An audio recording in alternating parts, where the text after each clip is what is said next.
We've checked in with him, but you've got Joey Options, otherwise known as Joey Shivers, Joey No Apple Pie, Joey Runway, took off the hoodie. Joined at the desk by ADRs, and she's wearing green, and the market's trying to go green, so hopefully that's a good luck charm. We'll be back at 2 o'clock, but enjoy it. ADRs and Joe, go get them. Take it easy, guys.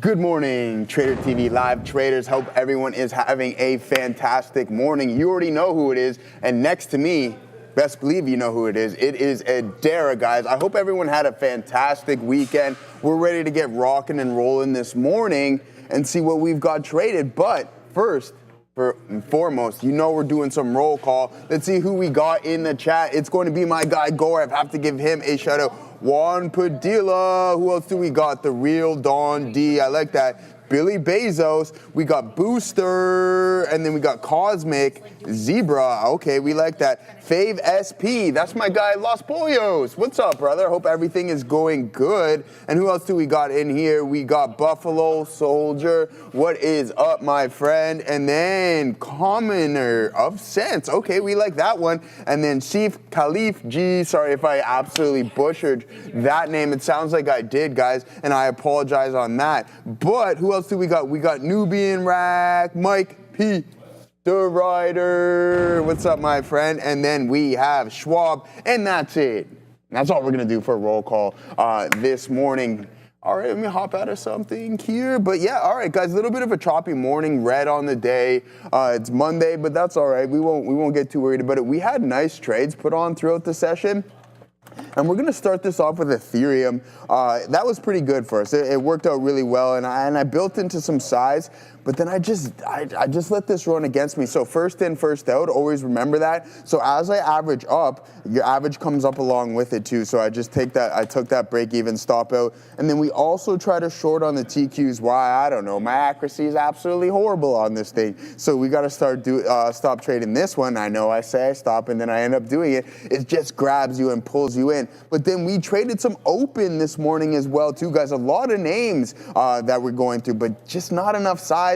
And then these pullbacks are just getting your boy today, that's for sure. So that's what we've had cooking up. Oh, and one more, a short on Bitcoin. This one I was heavy, and then I took another stop, but I was looking for the continuation in the weakness. So there it is, short, add to the position, boom, boom, we take some out, and then I step away, and then my stop never got triggered, and I come back, and sure enough, we're starting to grind higher. Try it one more time, and then we take another stop out. So that was pretty hefty on size right here. So that is going to put me red on the session, guys. And I'm going to be patient, right? We're going to wait and see if this market's going to top out. Some of these big names slowly starting to cool off, and I'm referring to Tesla, but also Google continuing to climb higher. ADRs, how's your morning?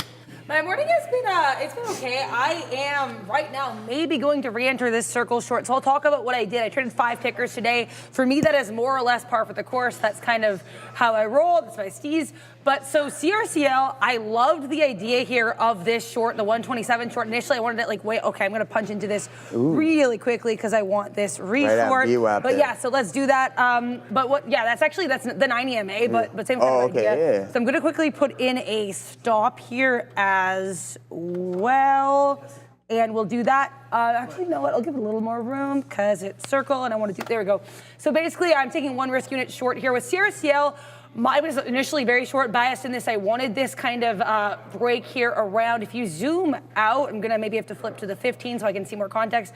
Yeah, I wanted this 134 short that happened right off the open. I did miss it. It is what it is. But then when we had that 127, I have no problem taking low of day breaks. That's actually a lot of what my playbooks, different trades are. So I like the idea of that 127 breakdown, risking to that 129 level. I actually moved my stop down a little bit. Just because I was I think if it breaks 129, it might blow me out, and I don't really want that. So I moved my stop, got stopped out, whatever. Tried to flip long, did not work. Added, because, we were kind of at that time holding 129.30, 5-minute power bar low break, I get stopped out. I tried a quick scalp here at 127, 40s to 126.40s. Initially, I was planning on staying here longer, but I didn't like what I saw, so I scalped everything out. And we're trying one more time. Now, I'll just go through some of the other trades here. So this is the only one I'm in right now, as you can see in the position board. Coinbase was by far my best trade today. I love this cute little scalp short here. I actually took it in the 1 minute, which I don't normally do, but I knew I wasn't going to get what I wanted on the 3. I see the stopping tail candle in the 1 minute, get short, risked it at 310. 30s-ish is a huge level for me in the Coinbase chart. It's always been good, so I took that. I should have taken more risk units than I did. I only took like 1. Took out 1/3 here, got stopped out. The other third, when we get that, I think it was some kind of bar break here in the 308 level. And then we're going to talk about my other losers pretty quickly, just because I want to be honest. I don't usually check my P&L. I accidentally saw it when I went to log in here, and I'm down slightly on the day, but again, I don't care. Lulu, I liked this this kind of low day break short, didn't work, get stopped out, that's all good. Palantir, I tried as well as a reversion short. That did not necessarily play. I know Neil took this around 154.30s. That's definitely a better entry. I wanted more confirmation, so I waited to that 153.70s, get stopped out, a lot of next trade, and then I traded something else, and UNH. Ooh. So UNH, this entry was a bit messier. I have a specific playbook for this kind of like trend breakdown.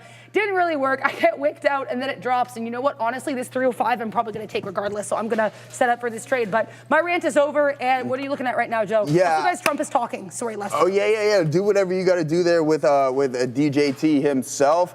But yeah, I'm looking at some, yes, I know, I'm trading Tesla, what am I doing? I don't know. It's just one of those mornings, but open doors continuously grinding higher, guys. But we're at the lower end of the range here on Tesla. Maybe we're forming that bull flag. That's what I'm off the, I know, MF dangerous. I know, brother. I'm kicking myself for it. Why do I always fall back on this stock when it's not doing anything that I want it to do? Missed opportunities off of the volume weighted average price this morning. So yeah, if it cracks this consolidation low, then I'm just gonna hop out of the trade. Yeah, it's tough. I don't know why I do those things. Sometimes I just gotta sit down with myself on a rock, maybe by the lake, and be like, and just ask myself, hey Joseph, why do you do what you do? And then hopefully the Most High will give me some answers. But other than that, we gotta continue to rock and roll and see what we going on. Okay, Yuckle Harryberry's in on those logs. Joey's always goes back to Tesla no matter how much it hates him. It's honestly a mutual friendship, right? It's love, hate. But right now it's definitely on the latter half. So yeah, it is. Like me still trading SPX options after years, getting abused. Yeah, that's just how it is. Sometimes the ones that do you the most dirty, you just for some reason always like to go back to. But anyways, we need this bull flag to start working out. We're still slightly negative on Tesla, considering we did get a gap down earlier. Or did we? No. Okay, so yeah, we're still negative here because we opened up in the pre-market and then we sold off. A lot of chop. But I have confidence in this consolidation, considering that we have this hammer candle right here, and then also we started to climb. We did break through this previous high of the day, and then now we're putting in this consolidation phase right now. So one thing to note, I don't like buying the tops or the ranges. I like getting at the lower end, and that's exactly what I did. I bought the top end, but then I bought a little bit more slightly lower. And why did I do that? I don't usually typically do that. I'm going to explain some stuff to you. I was going over some of my work on the weekend, specifically on my swing trades, and why they actually work out for me. So maybe we'll start to implement that within our day trading. But of course, you have to stay within your risk measures. But as soon as we stop forming these higher lows, then I'm going to have to hop out of this trade, considering I have put in more substantial size there.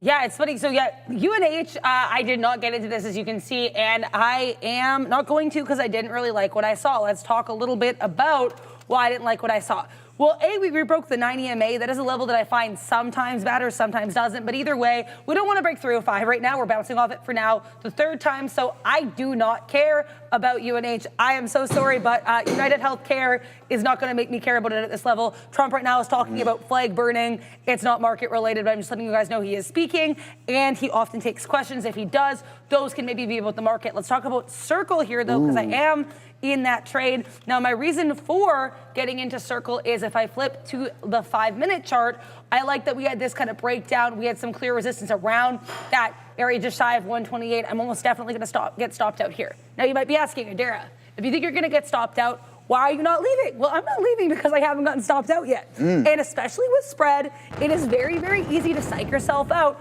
and be like, oh my God, I'm gonna get stopped out. I don't wanna get stopped right. I don't know why I'm talking like Rocky Balboa, but you know, and so you panic and you leave. And so that's actually happened to me before where I've almost stopped myself out and then I've been like, wait.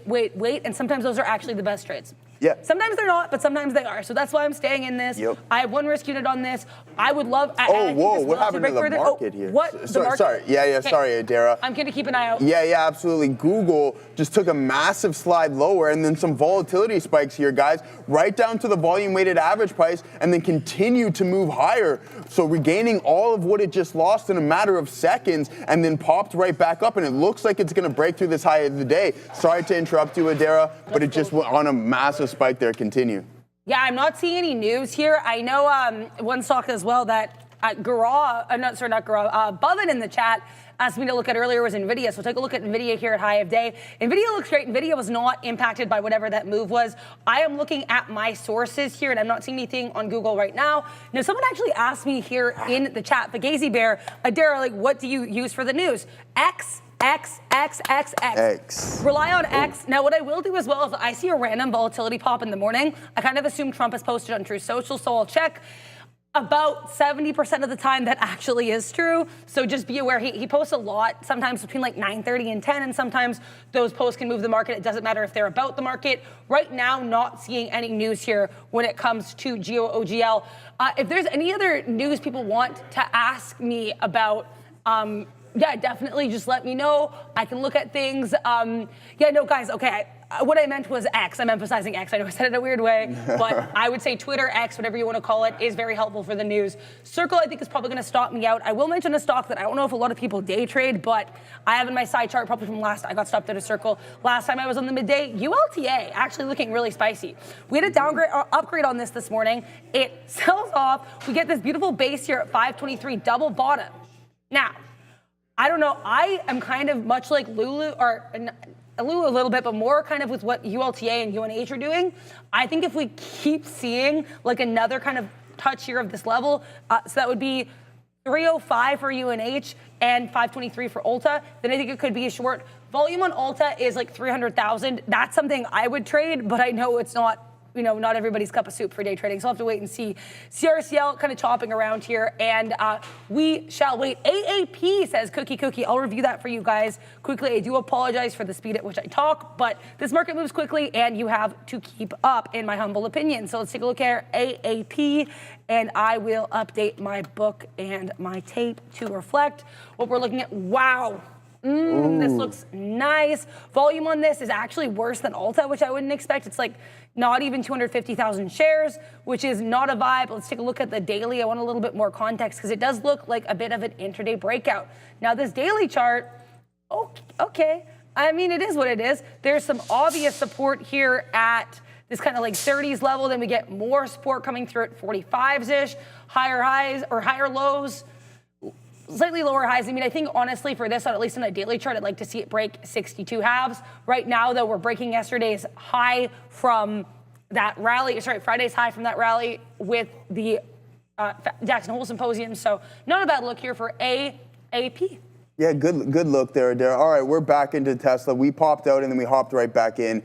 Let's see if we can catch the breakout of this top end of the range, guys. And we put on some size on this trade just because we took a couple of L's throughout the session and we're just trying to gain some ground back. So a nice pop up. Let's focus on the tape to see if we can get that continuation in strength, and let's rock and roll here. We had that indecision print on the 1 minute. We had Google continuing to climb and break through that high of the day. And then now we're in pretty good where our positioning is relatively well here on Tesla. Lower end of the range. You can see that I bought it at the top. And then I DCA'd in, and I'm like, all right, you know what? We headed back towards the volume-weighted average price, and then bang, let's go here, Tesla, and punch through that high of the day. Considering what we put on here, that's going to take a lot of our losses out so far, and that's unrealized, right? So just keep focusing. Let's see if we can break through that range, and then, not go too much off of hopium. Ethereum and Bitcoin, you guys seen throughout the weekend, we touched that all-time high, and then sure enough, sell right off immediately, and I watched that volume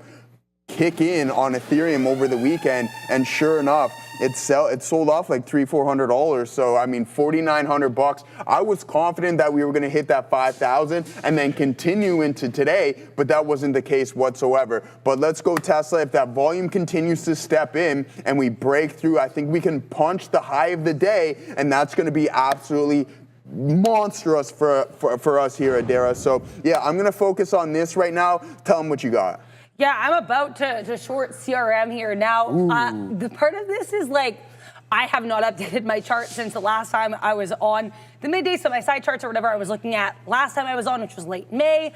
I believe it was like actually one of the last days of May, but that's not the point. The point is I see CRM and it looks very flat bottom break-esque. Like, so to the 3-minute. Look at this. This is beautiful. And you know what I love is when on spready tickers, you don't have to risk like multiple dollars. I have no problem risking multiple dollars. Let's make that incredibly clear. But obviously it's more fun and you can use more size when that's not the case. Now, 15-minute prior bar high on this is around 247 halves. I would get in there. I'm gonna, or I guess I would risk to their story. I'm gonna get in at 246.90s, but there have been a lot of false fake out flat bottom breaks today, so I want to be careful with that as well. I'm going to try this though, because I do like the look on this. Let's see if I end up getting short. So right now, I tried a lot of spread. What we're looking here is you're looking to see, I want to see this ask get a little bit lower, and I don't want to see the bid get higher. If I start seeing this 247.02, okay, so now I'm seeing 247.02. If I see 247.03, etc., and the ask isn't really moving, I'm going to think we're going to bounce. So I'm going to wait until I at least see a 246 print on that bid. Now the ask is dropping a little bit. So do we get involved? Not quite yet. We're going to have, I want to wait and see here. You know, I want to see if the sellers or the buyers are in force here on Salesforce, excuse the terrible pun, before I get too excited. But yeah, I mean, this book is pretty spicy action. I like it. And I think one thing too with regards to trading spread, how I kind of define it is like, you know, you can trade, okay, actually this looks really good. You can trade like whatever ticker, but it's more about how you trade it. Like I'm looking at the book to help guide my entries, right? When I see stuff like this is really helping me know that I actually think the probability of this working is pretty high. Now I've noticed with spread though, if you're trying to get in like, let's say, I want 246.90, so okay, there we go. So I want to at least wait to see the 246 break. Now I don't mind mid-print punches for spread. You kind of have to do that, but I want to make sure that I guess the odds are a bit more in my favor. Shout out to the Hunger Games. Hey. So I wait for that crack. Guess what? Oh, I was going to message you yesterday. Eddington A24. Have you heard of this movie? No, but I like A24. With I know you love it. That's why I'm bringing it up. With our guy Joaquin Phoenix. Oh. The guy from Last of Us. What's his name? Pedro Pascal. Yes. Emma Stone. It's crazy good. It's such a good movie. Yeah, okay. So for those who haven't seen it, it's about a little town in New Mexico that's going through COVID, and our guy Joaquin is a cop, and then Pedro Pascal was like the former mayor. Insane. Yeah, it's insanely good. Where did you watch it on? Like, is this out now? This is IP. This okay. Yeah. I don't. That's, we got to keep the hush on that. But there we go, guys. Screen, Tesla, let's go. We were double the size in what we had right here, and then we got a nice pop, just eliminating a vast amount of our losses, and that's something phenomenal. I love seeing it. Bitcoin getting a little bit of a bounce too, but grinding higher is Google. Let's go. And that's what we were looking for, right? So this is where we were wrong in execution. It's just kind of fixing your mistakes in real time. It's obviously significantly more difficult, but you can see that Tesla was forming that bull flag pattern. We get the volatility spike in some of these mega cap names, and then sure enough, we just get in at the lower end of the range, and I'm just like, you know what? I'm not even going to add into this position. I'm going full size right out of the jump. So there it is. We grab a couple of lots on that one, and then boom, we get that pop on it. So a really, really good look. Let's see if we can continue and break through that high of the day. I'm positioned relatively well, so it's going to allow me to hold on to this. I have approximately 70% of my position remaining, and let's hold on to this for the dream. Let's zoom out and take a look at the daily. Are we in potential breakout range, or are we within a possible inside day? And here it is, downtrend snapped, and then now we're sitting on the back side of it. Are we going to head up to 350 throughout the day? Maybe, possibly. It's nothing for Tesla to put in those $20, $30 sessions, but is today going to be one of them? I don't know. We're going to have to be patient and wait and see. Now, let's take a look at what you guys are looking at. Yeah, JC Onji. Let's go, redeem yourself. I'm trying, my friend, I'm trying. That's how it is. The answer is no, Joe says no nonsense. Let me know what you guys are thinking. Does Tesla head into 350 today, and does it have the ability to break the high of the day? I'm going to go with Yes, for now, because I'm in it. So I'm going to be optimistic on my own trade. And you heard what Obi and Neil were talking about? It's confidence. Even if you may not win, just think in the back of your mind, all I know is winning. And then that's how we're going to rock this trade. Was there supposed to be DJ Khaled? All I do is win? Yeah. We'll see. Oh, is that his track? All I do is win, no matter what. Okay, I'm not going to sing the whole thing. Yeah, that's right. But yeah, I mean, I would like to say that I will, like I said today, basically my only really good trade was today was that Coinbase short off the open. But that does not mean that I cannot, make attempts if I see stuff I believe in. Now, CRM, I did get what I wanted on the book, which was the crack below 247s and the creep down there on the ask creep as I call it. Right now, though, it's waffling a bit. Now, my stop is just above 247 halves, so I have a little while to go. I would say roughly 1.5 risk units on this. I could have arguably used more, but sometimes with these slightly spready tickers, even something like CRM, which isn't as spready, you don't want to you don't want to use too much size, because if you get that, that croc, if you get stopped out, you can really hurt. Mm-hmm. So you want to be careful there. Right now, I'm seeing something interesting where we're getting actually a bid creep to the upside, but it's kind of cycling. We'll get 247, 14, 15, 16, 14. So I'm like, I don't really know. Right now, I think it does want to push higher, but again, I have no reason to panic. My stop is in. I'm breathing. I'm chilling. These, low day breaks are very much a setup for me. So I did what I had to do there. With regards to TSLA, Joe, I don't know if it's going to get to 250 today or 350 today. Sorry. I find with Tesla, generally, to make those kind of parabolic moves, you need some kind of catalyst. And to my knowledge, I didn't see anything massive with TSLA. Oh my God. Definitely making a nice high day break. Days. Good luck. Congrats there Thank on you. TSLA. Thank you. Yeah, I mean, let's see, though. I don't know if 350 why is do you going to gotta be the coin reject my- last, oh my or I guess in its plans. Last time we did that 350 kind of touch, we almost immediately rejected it. So yeah, kind of around here, it gets to that 350 and we can't hold it. Let's see what happens though. I mean, Tesla could be a stronger stock now. I don't know. We had that 315 bounce. Going back to last week, maybe we have enough oomph or enough pep in the step to push higher. I'm not sure. But either way, congrats on that trade. How are you feeling right now? Oh, yeah, I'm giddy. There's for sure. There's no questioning that.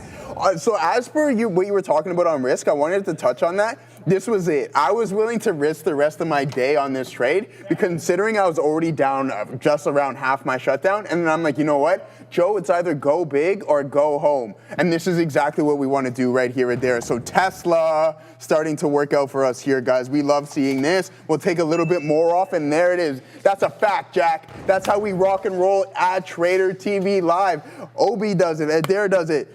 Sharif does it. Neil does it. Sean does it. Shout out to him. He was at Oasis last night. It started raining, so hopefully that was still good. I'm sure he had a blast. His wife, I believe him and his wife went, or maybe he went with some friends. Don't speculate, Joseph. Just say, hey, Sean, I hope you had a great time. Obviously, I'm being somewhat sarcastic, but that's a fact, Jack. Let's rock and roll. Big time move, and then look at the volume on the lower time frames really kick in. So I'm glad that I just punched in a significant amount right there. So yeah, let's go. Let's go. Yes, Showtime VB. And again, I'm going to look for some continuous trades. We're going to touch on Ethereum in my swing trade. I'm going to pull it up later.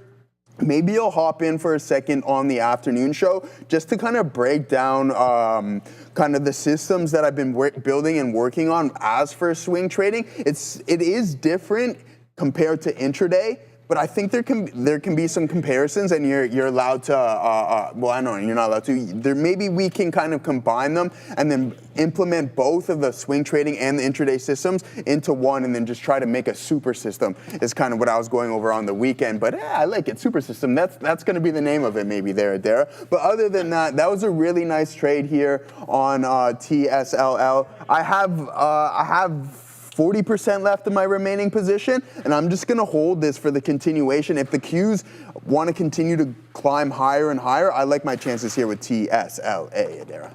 Yeah, I mean, I want to mention here, too, thank you to Cookie for mentioning this. Neuralink with, I guess, a positive catalyst. Maybe that could be impacting Tesla. Apparently, the brain implant for this Neuralink patient was very successful. So very happy to hear that. Obviously, that is a really good news. Now, I was responding to that individual that I notice we don't always get Tesla moving on Musk-related catalysts, but that's obviously great news, regardless of whether or not it's a market-moving catalyst. I want to mention it.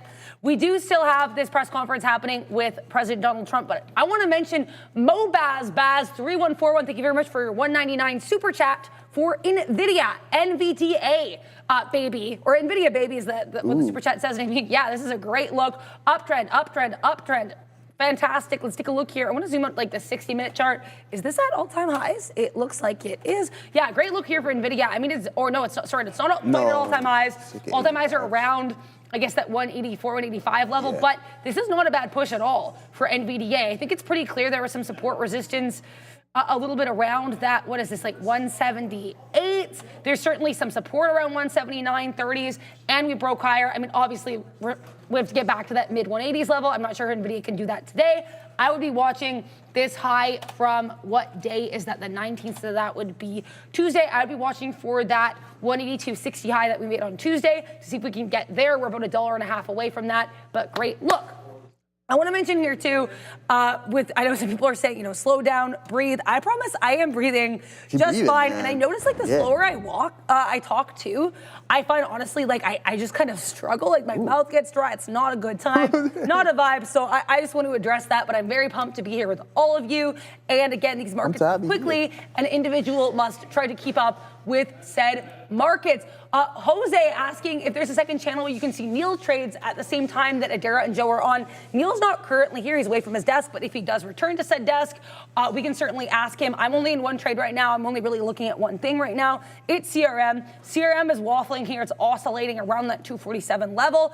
I think we can still crack. I'm not moving my stop. My stop is at 15-minute power bars, and honestly, I probably, sometimes, if I think that if I move my stop, I might get faked out. I don't move my stop. So I'm going to keep my stop probably where it is for now. We'll have to wait and see. I don't want to get waked out. I haven't checked on our friend UNH in a while. How is my friend UNH doing?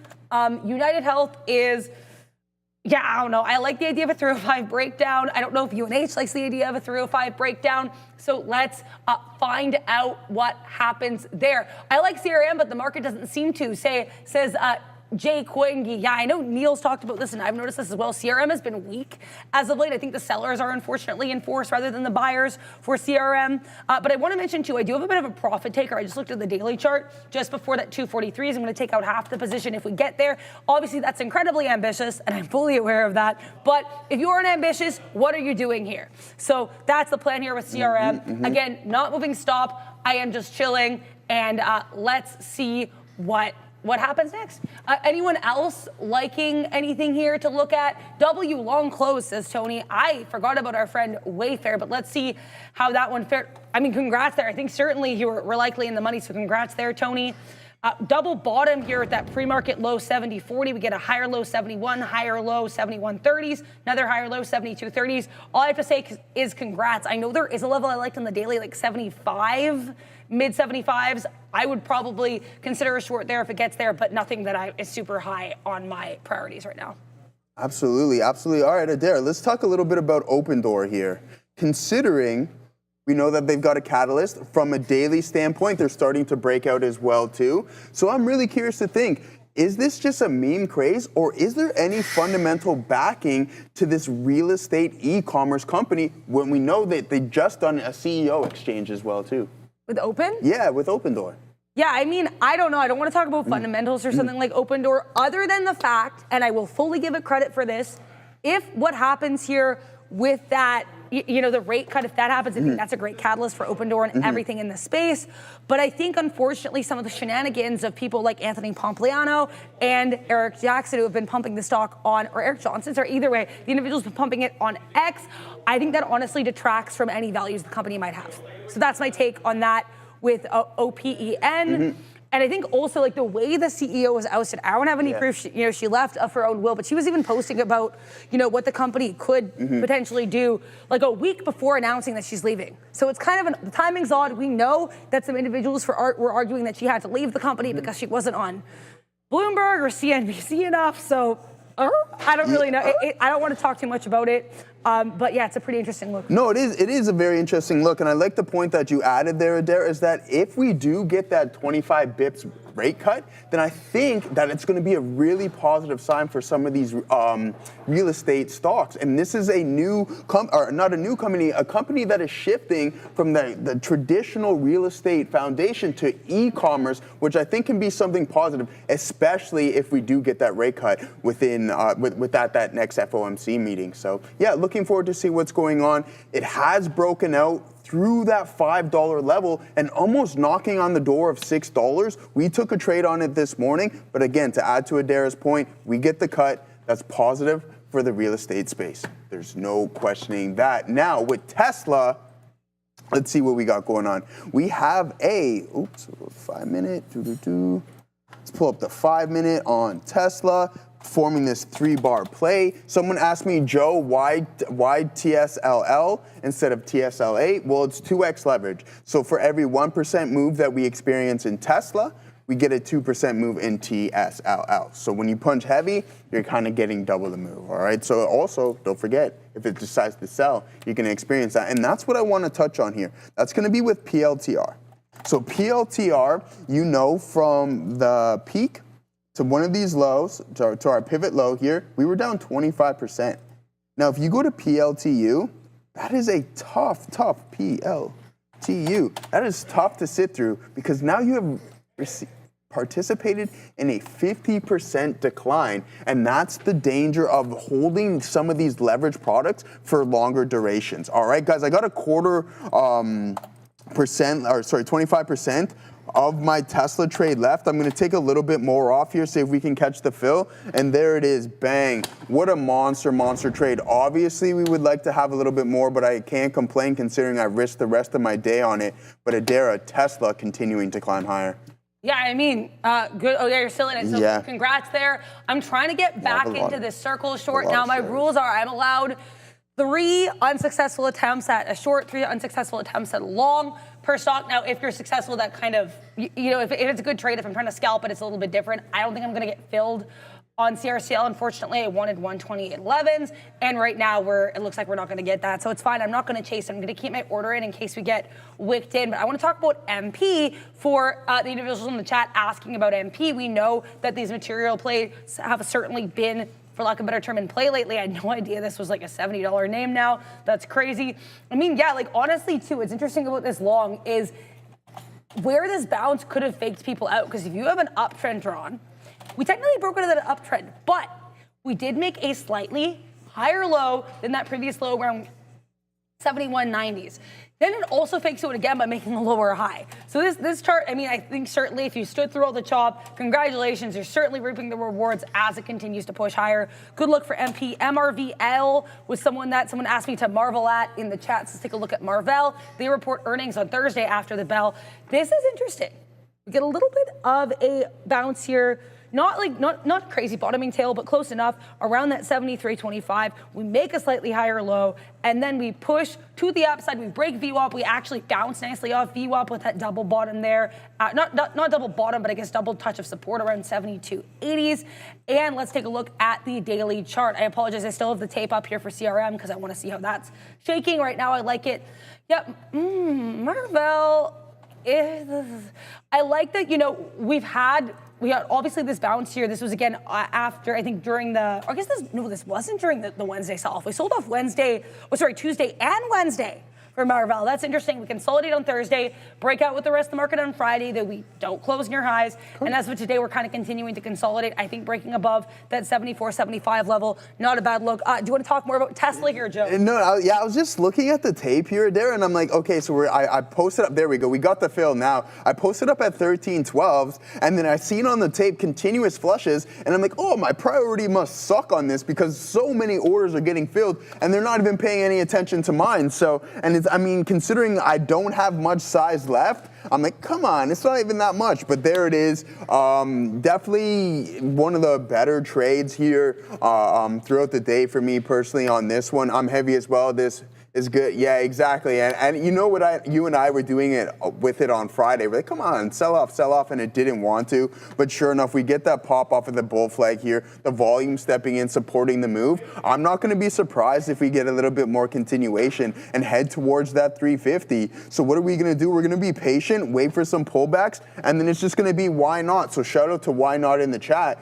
We're just going to add to the trade. ADR does it all the time. You do that religiously for trades that are working. You average up, right? Like I average into trades that are working. Sometimes I do it too much, so I'm trying to cut down on that, but I do that. No, it's fantastic because that's part of my system as well too, and that's what helps extremely well with exponential bet sizing. It takes a while to get accustomed to it, but once you do, you're like, oh, it's hard for you not because it becomes second nature. Once your trade really starts to work and you build in correctly, then you have the ability to just add. Gaurav's been working on that, and I'm glad to hear that as well. But for me, it's the guys around here that got me doing that, and honestly, it's just, I think it's fantastic practice. Here it goes. This thing is going insane right now, ADR. So we'll take a little bit more there on Tesla. Not much left, 10% of the remaining position. So let this ride here, but it's been a fantastic trade so far on that breakout with Tesla. I mean, congrats there. Awesome trade. Yeah, thank you. I want to talk about Robinhood for our friend AXPM. Thank you for the €5 super chat, tagging me and asking Hood short at 110.20. Your thoughts? So I do have thoughts. I like this level on the 15-minute, 30-minute. I want to talk about the daily first because I think the other level you might have some potential interest or oomph there would be that 111.70s. I don't know if it's going to necessarily get that high, but with regards to the level you actually mentioned in your super chat, unfortunately, I think it might already be pulling back here at that 109.80s. But if we do get that push into 110.20s, I fully understand why you like that level. That was the lower high if you go back to Friday's action.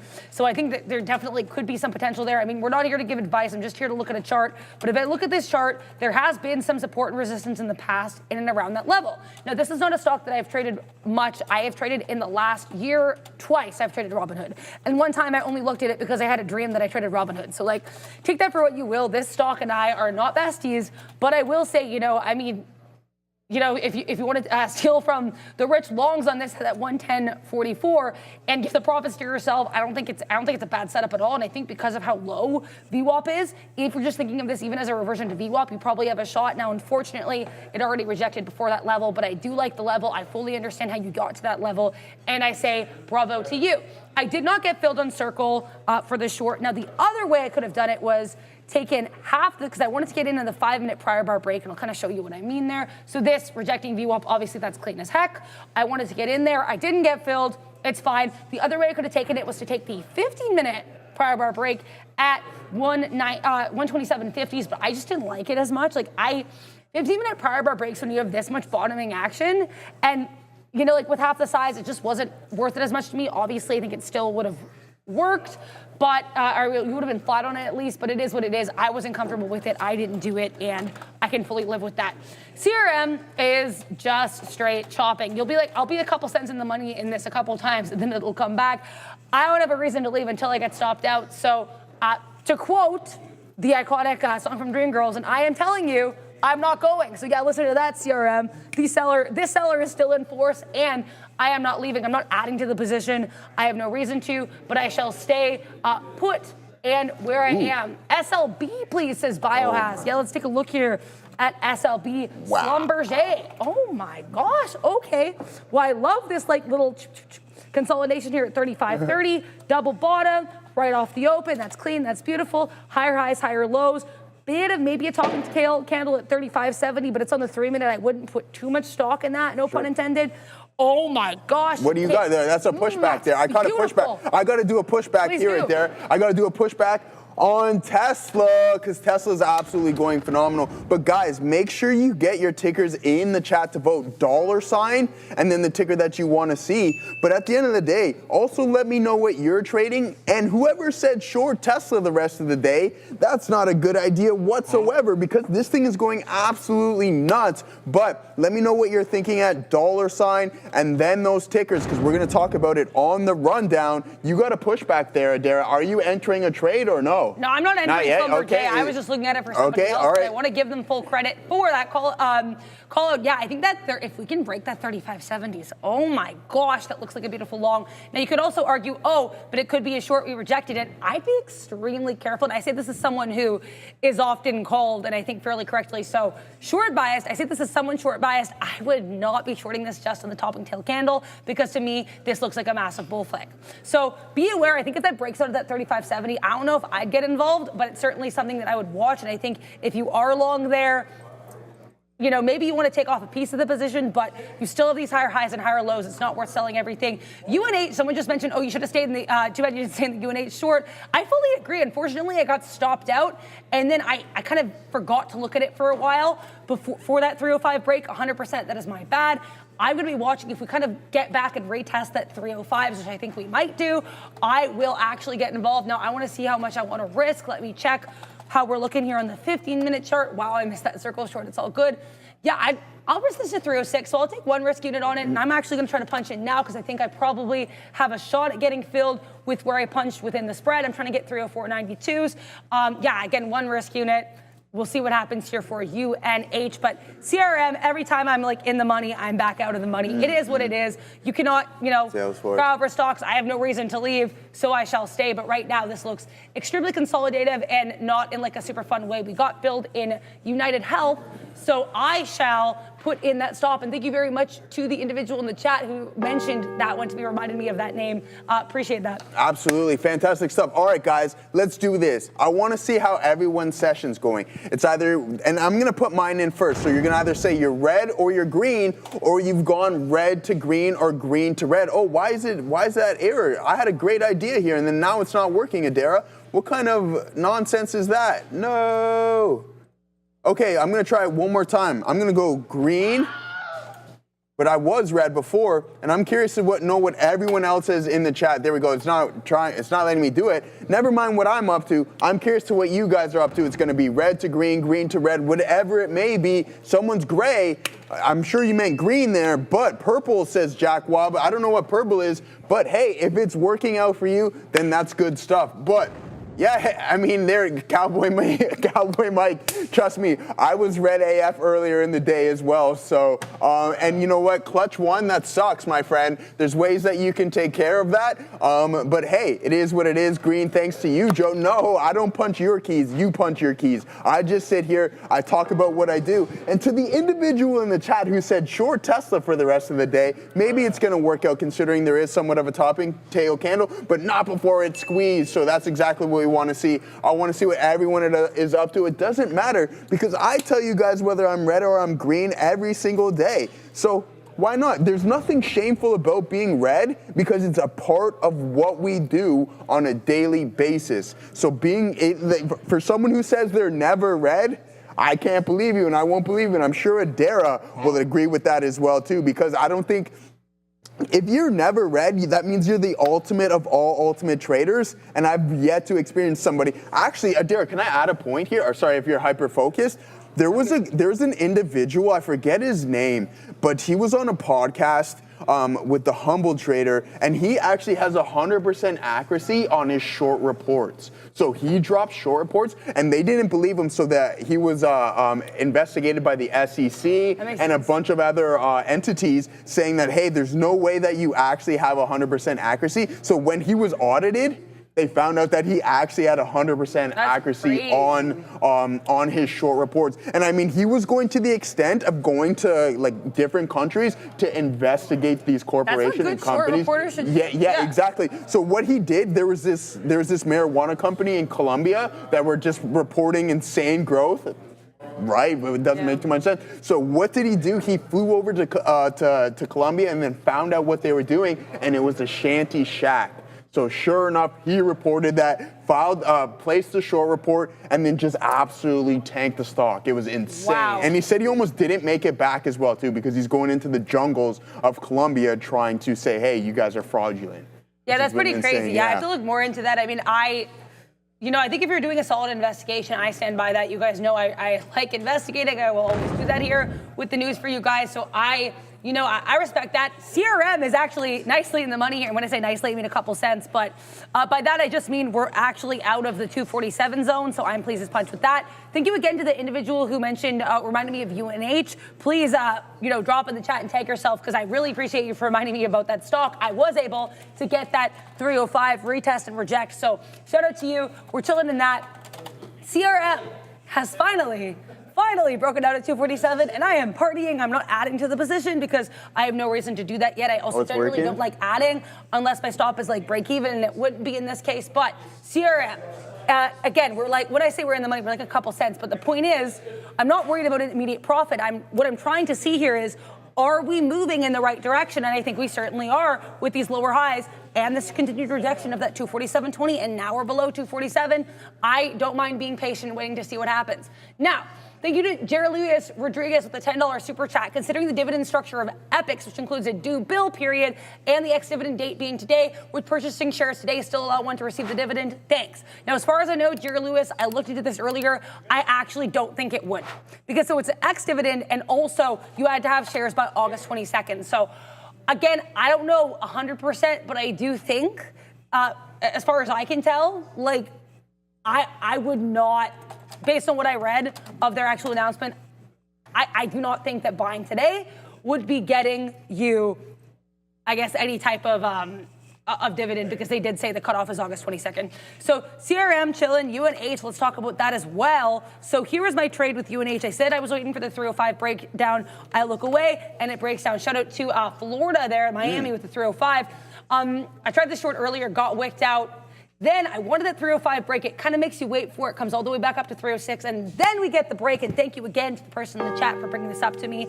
So UNH is a great look right now. This short is looking healthy. The action on UNH has looked healthy for the buyers for quite a while, thanks at least in part to Berkshire Hathaway. I'm not going to say Warren Buffett, because I don't know if that was him. But either way, good look there. John is rad is asking here about, you know, buying shares on Tesla at 339. I've always been a long-term investor bullish on Tesla. Should I trade this purchase today to get some additional funds, or just hold? I don't want to give advice. It's up to you. If you already kind of have a plan for it and it's part of a longer-term plan, then maybe you want to stick to the longer-term plan, right? I would say use your discretion. And again, depending too on how many shares you have as well. If you said you're a long-term investor and you already have an existing position, maybe you want to piece some out. It's a nice rally. But yeah, I think, as Joe said, there was a bit of a topping tail candle there around that 345. And I mentioned previously it could not get into 350. So be careful with that level, I would say for sure. UNH, thank you, sir.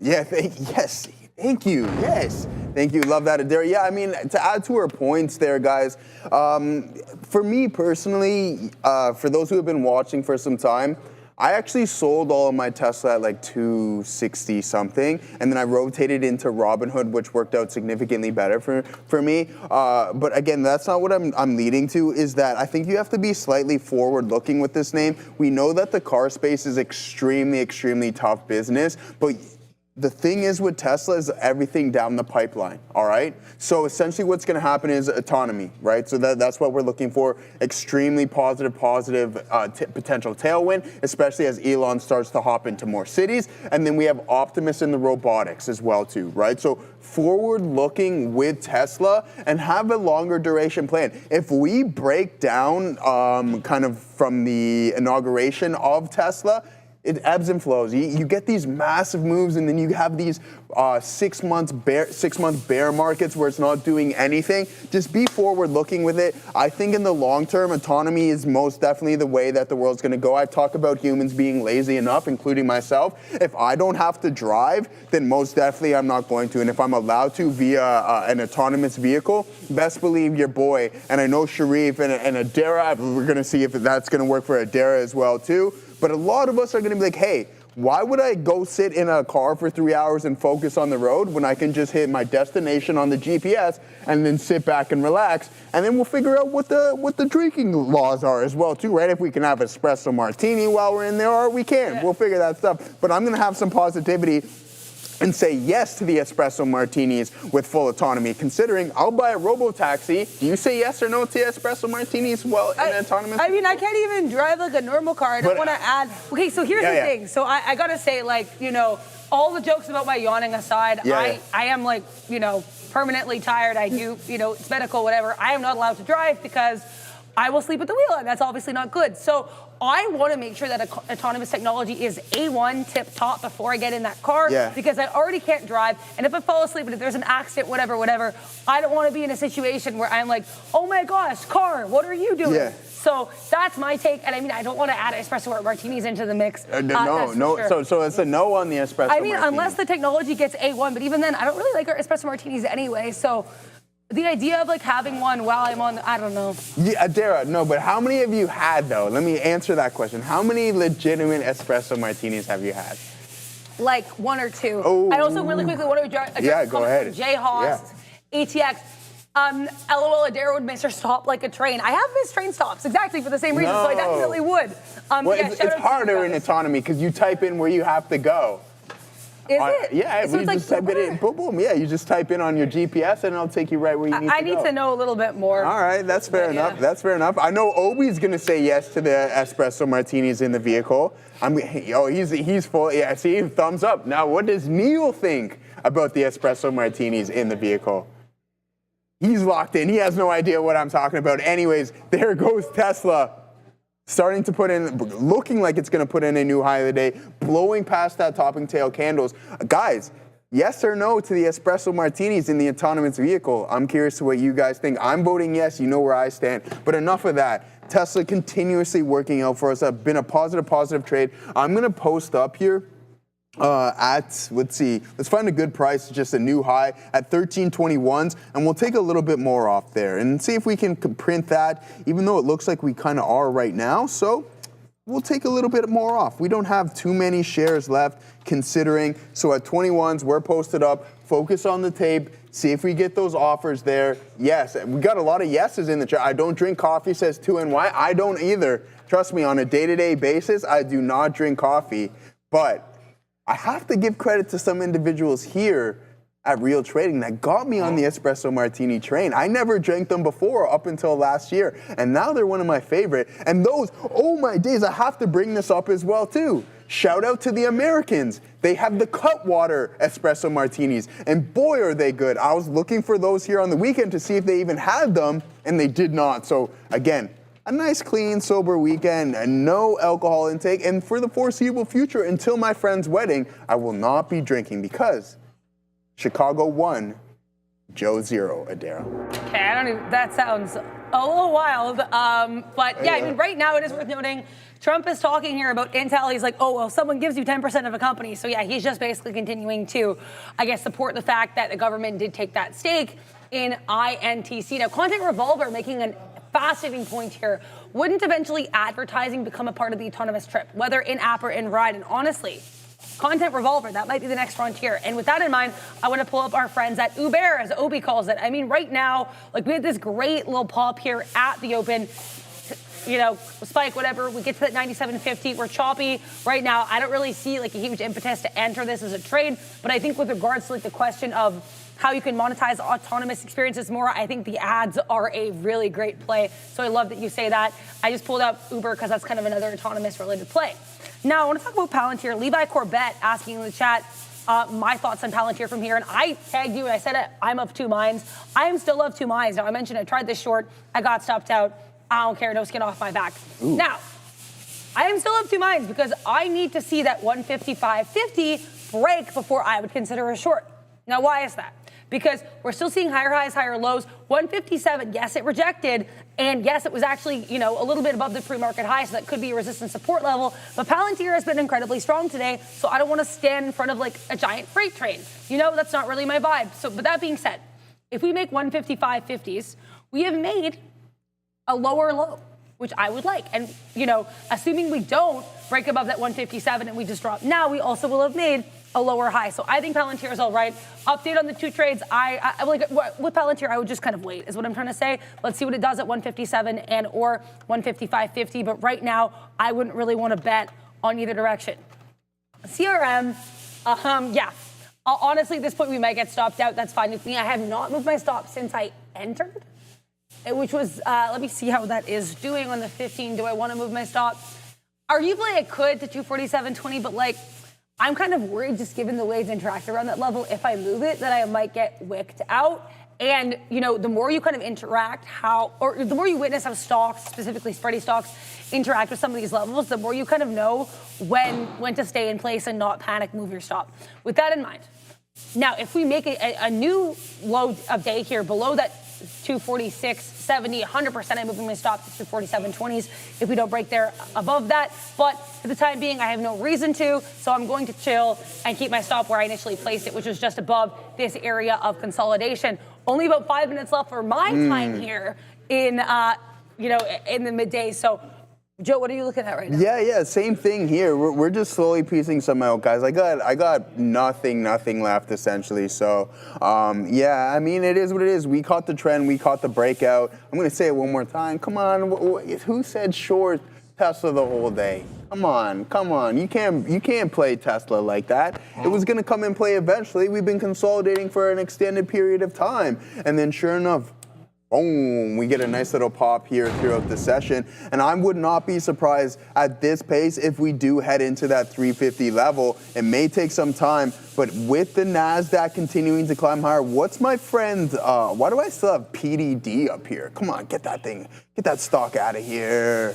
Get that garbage out of here. My guy, Sharif's American Eagle is working out for him. I'm glad about that. But NVDA continuing to climb, knocking on 181 there, Adara. Wow, what a phenomenal breakout. And you can't keep this guy down whatsoever. Oh my days. So this is something that I was keeping an eye out on. What a beautiful hammer candle. And then also, let's take a PLTRs daily. And I think I'm gonna add a little bit here. I am heavily into ETHJ still. We'll touch on that. And it's sucking today. Bitcoin strong, Ethereum not strong. Simple stuff, right? Makes a lot of sense. So there it is, a PLTR.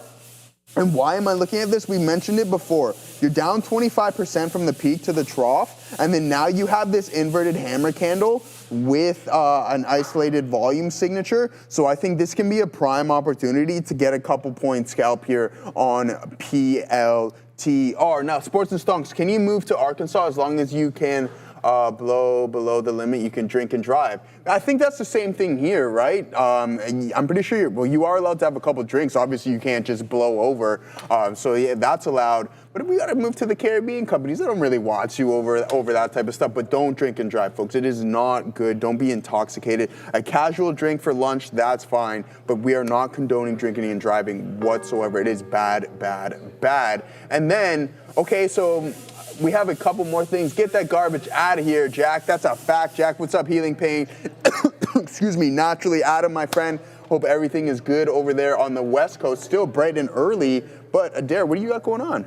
Yeah, I mean, okay, people asking about Novo Nordisk, so I pulled it up. NVO dropping here. Initially, it was strong earlier in the day, pushing lower. Let's see if there's any news on this. I'm not really seeing much if I go back to earlier today.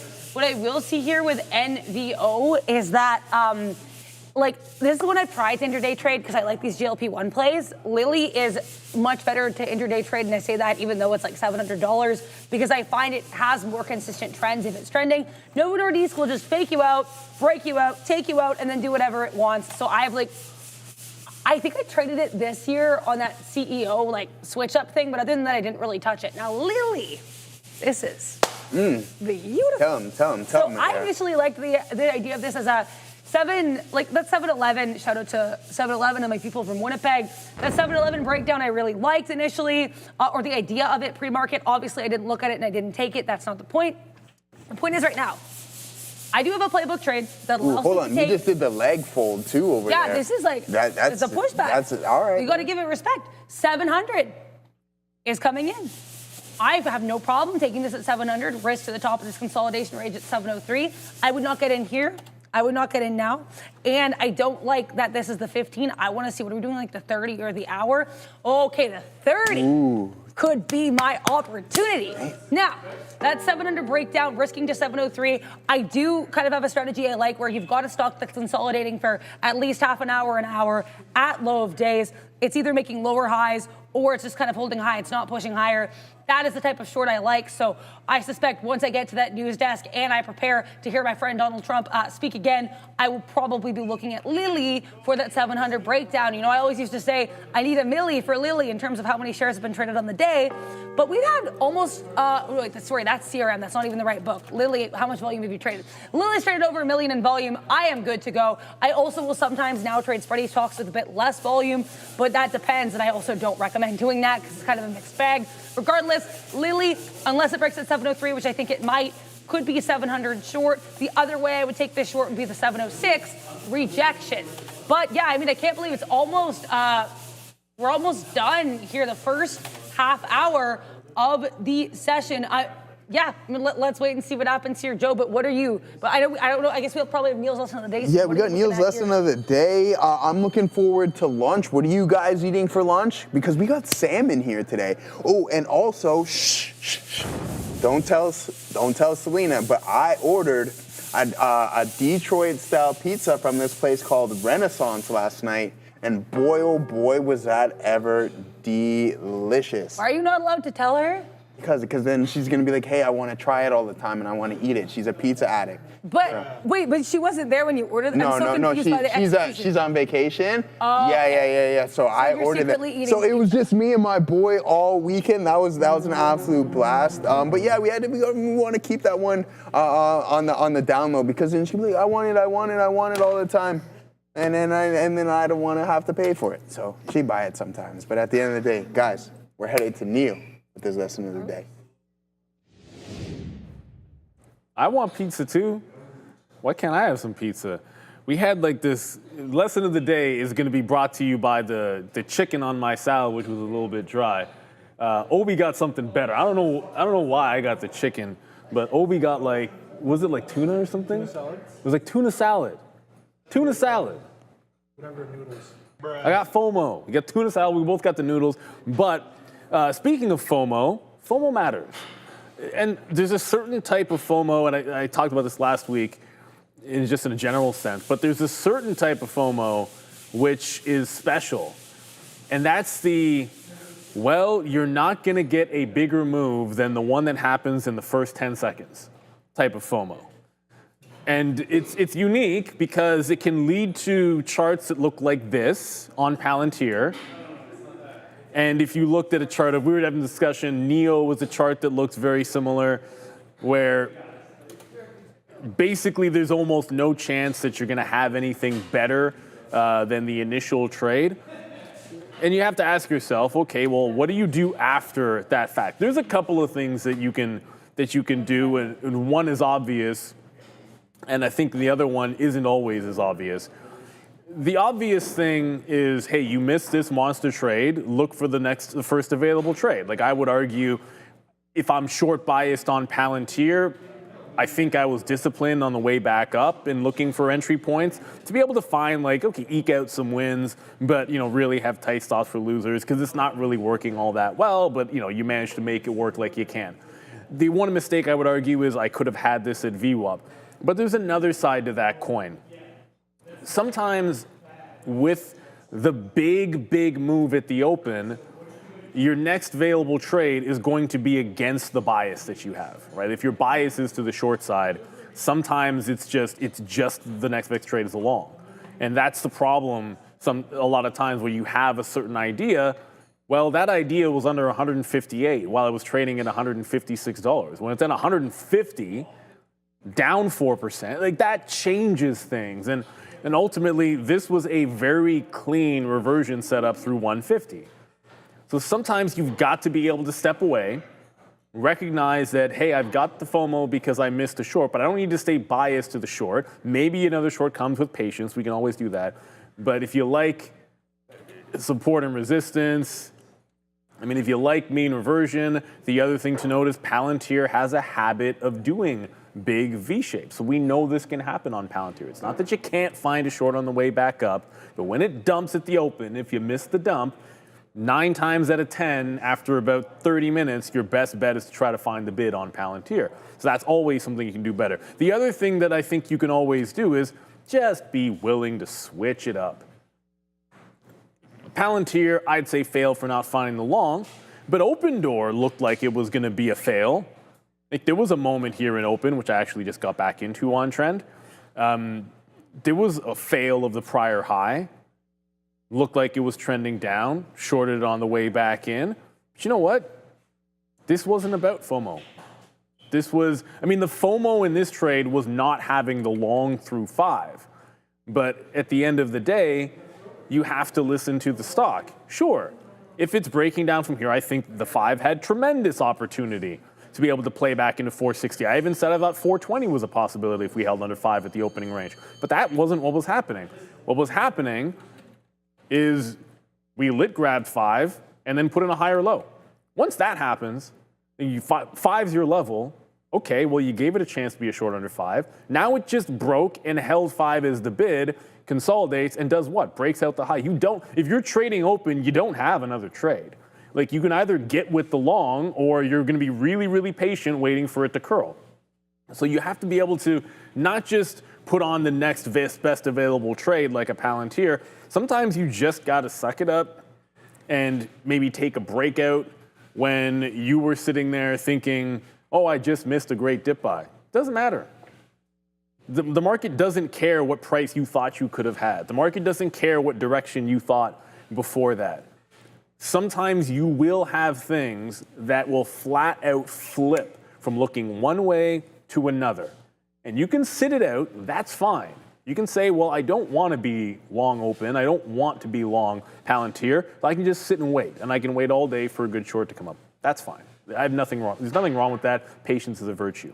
But sometimes when a key level breaks, like this 5, you got to look in the other direction because the overall trend is up on open. You heard me all morning saying, man, I'd rather be long, but it's setting up like a short early. Well, that's fine. That works in both directions. I would say the same thing. Like if it had trended up, I'd rather be long, and then all of a sudden it had actually set up the short after, then I would have jumped in the other direction off that 5. Just willing to play it whichever way it presented itself off my key level. Sometimes we get wrapped up in our original bias. I think Palantir's a short. I think Open's a whatever. That only goes so far. The stock is going to tell you which direction it's going after the opening range, and it's up to you whether you want to listen to it or not. It's fine to sit it out and just not fight the trend, but you can join it too. So don't be too stubborn about it. I try to never just be all in, locked in on a certain direction in a given stock. I find that can get you into some trouble. Why am I not getting 74s? I'm going to take 73s on Open Door. Being locked in a particular direction sometimes will prevent you from getting a big win in the other way. And what's the point of that? Because some of the best opportunities will be off your good price level. They just might trend in the other way off that level. So take advantage when you can. And hopefully you will have some chicken dinner winners that are better than the dry chicken that I had for lunch. Good luck, everybody. Thank you for that, Neil. And, oh, that's not there. That's Obi, my main man. What's up, brother? How's everything? How's your session been? Not too bad, not too bad. I'm just logging in right now. I'm in trades and I don't know what they're doing. So that is kind of what's happening right now. I'm still in the same trades I left you guys with when we ended off the morning session there. And that's, I think I'm in some NIO and some SoFi as well. So, oh boy, indeed. I'm just pulling up the chat here, and let's see what you guys are up to during this midday session. How's your day going, bro? Yeah, you're in a couple banger trades there. But I had a couple good trades. But as I was telling you off screen, Obi, is that I was red on the day, and it was either a make or break trade for me at the end of the day. Yeah, the comeback kid, maybe Joey comebacks. I don't know, and we'll figure something else on that. But no. But in all seriousness, yeah, this trade's worked out, right? But Obi, we know that as it's done now, right? So we get all excited about those types of things. As you like to say, where's the next trade? What is the next trade? And I think that's kind of the mentality that we need to have, because the one thing about trading is that it's like, okay, yeah, that was successful. Now what? What do I do after that? It's done. You've made your money. Yeah, and on to the next one. Exactly. It's funny. It's one of our friends just he sent me like this this Instagram reel about like traders. It's like every single day you come in and you just you execute like it should not be exciting. No, it should be not. very boring. It should be very like, Yeah. you know, it's exciting stuff. There are times where the markets can definitely be exciting, but it's like essentially you're doing your job, you're doing what you got to do.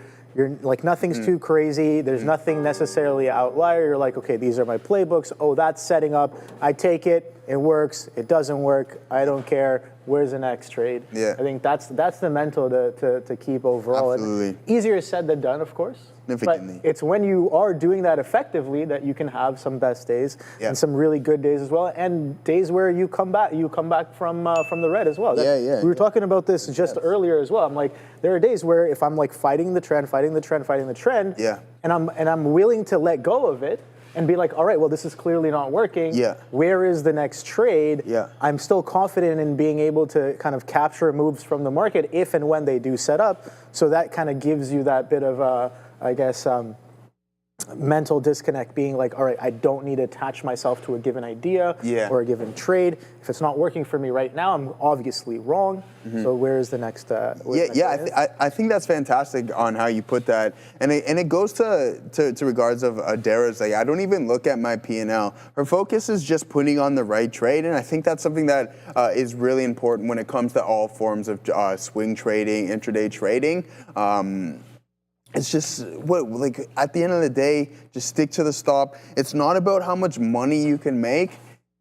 To a certain extent, it is. I understand it. It's like, obviously that's the optimal goal. But when you put on the right trades, it will reflect itself. Essentially, is what I'm getting at. So just focus on putting on the right trades, and that's what I was sitting down, just sitting Milo and I over the weekend, and I'm just telling myself. And I don't want to I don't want to sound like I'm bragging or anything, knock on wood, and obviously thanks to the Most High.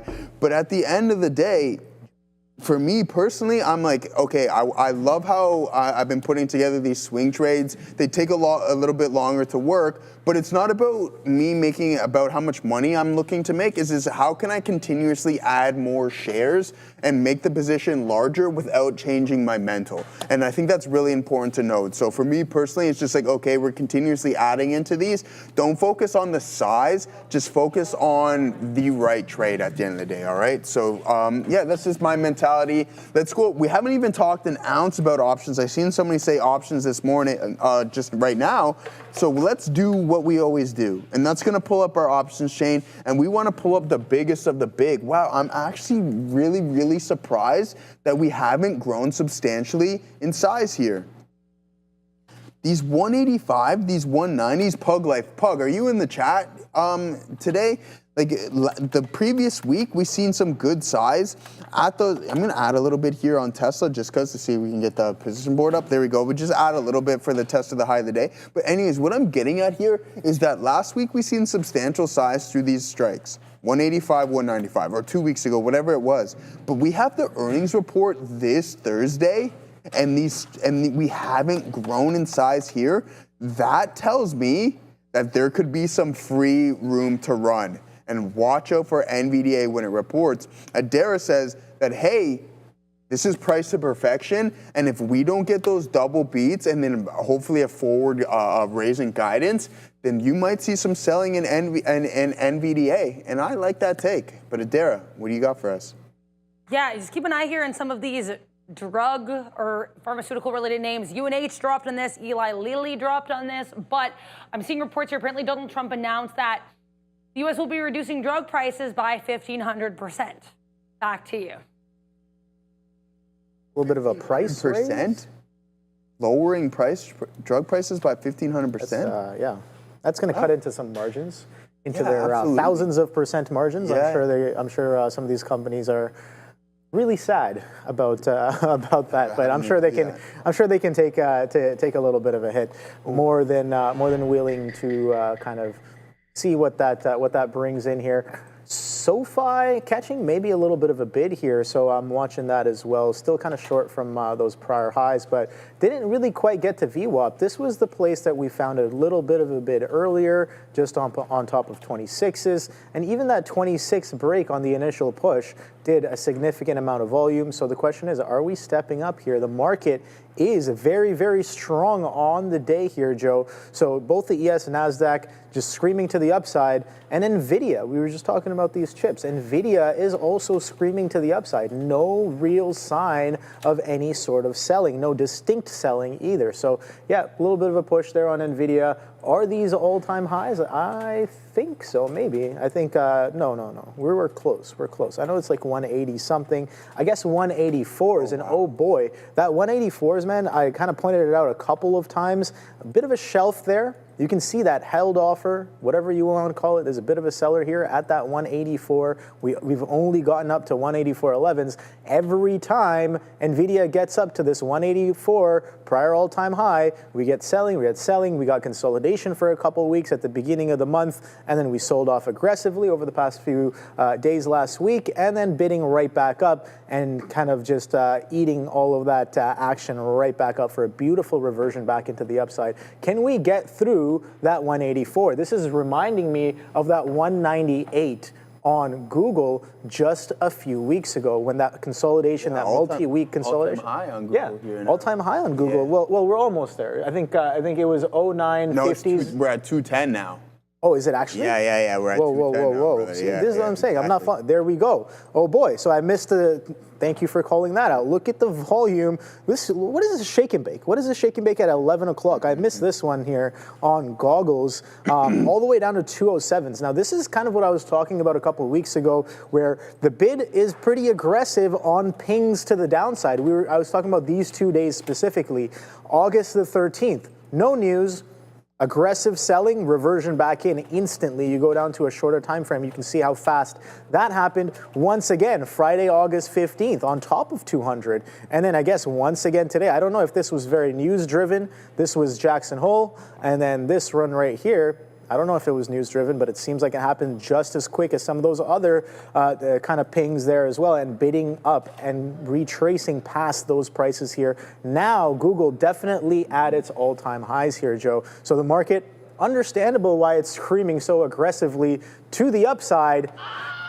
Money's moving around, and guess what? It seems like money's moving out of NIO on the day today as it prints some fresh lows. So nice short on shout that. out to that. I kind of, dude, you can see I was like, oh, VWAP sellers, VWAP sellers. Guess who did an ad on the VWAP test? Brother, look at all those signals dude, right there. It gives me 3 pennies worth of risk. Wow. It gives me 3 pennies worth of risk. What am I doing? Hold on, hit the fail on that one. I don't have it, Obi, but we're going to hit this one on for free, brother. Even though you didn't get rinsed on the trade, we'll hit that. No, I mean, my mental's rinsed for not having that. Ooh. So, you know, that's what I'm looking for. There we go. Thank you. Way to be on point, guys. All right, so I added to this Tesla here, but never mind all that talk. I'm gonna probably hop out just because. Yeah, let's actually do we double top potentially there on Tesla? It looks like it, but we'll hold out. We'll hold it until our break even. But never mind that. I had a great question in the chat.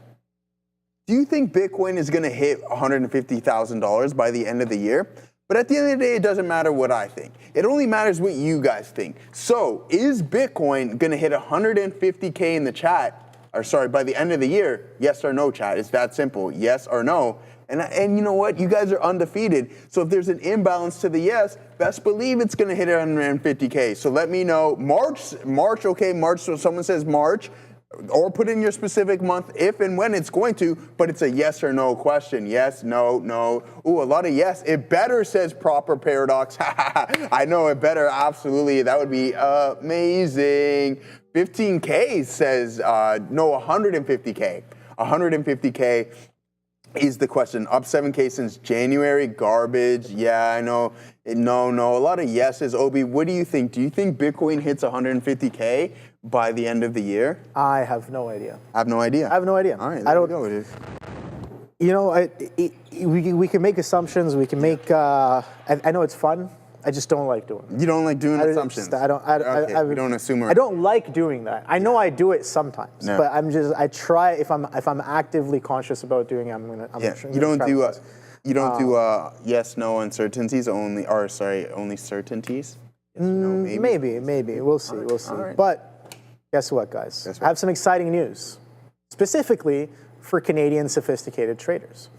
Beta Pro by Global X Canada has just launched 6 new triple leverage ETFs, offering 3 times bull and 3 times bear exposure to the S&P, TSX 60, semiconductors, and U.S. Treasuries. Even better, they're offering a special fee rebate, dropping management fees to just 65 basis points until December 31st of this year, 2025. These ETFs also employ currency hedging to seek to neutralize U.S. dollar exposure, providing performance that may more accurately reflect the underlying U.S. equity indices.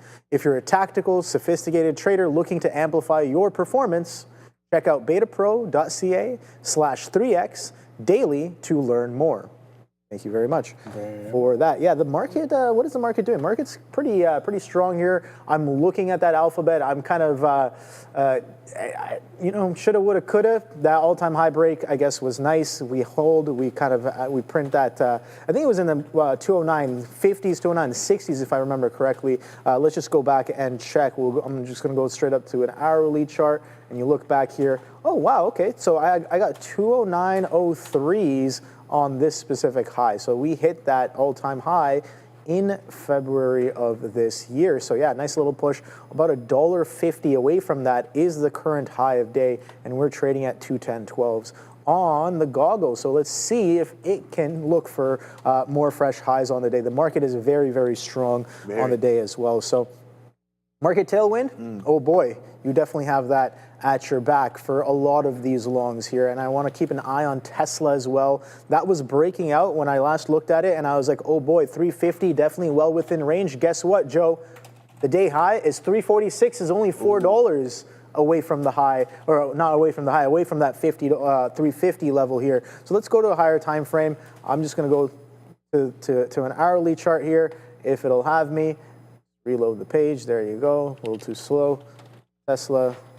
Boom, right here. So let's take off all of those indicators, because if you guys watch the show, which I know you guys do, because you guys are liked and subscribed, right?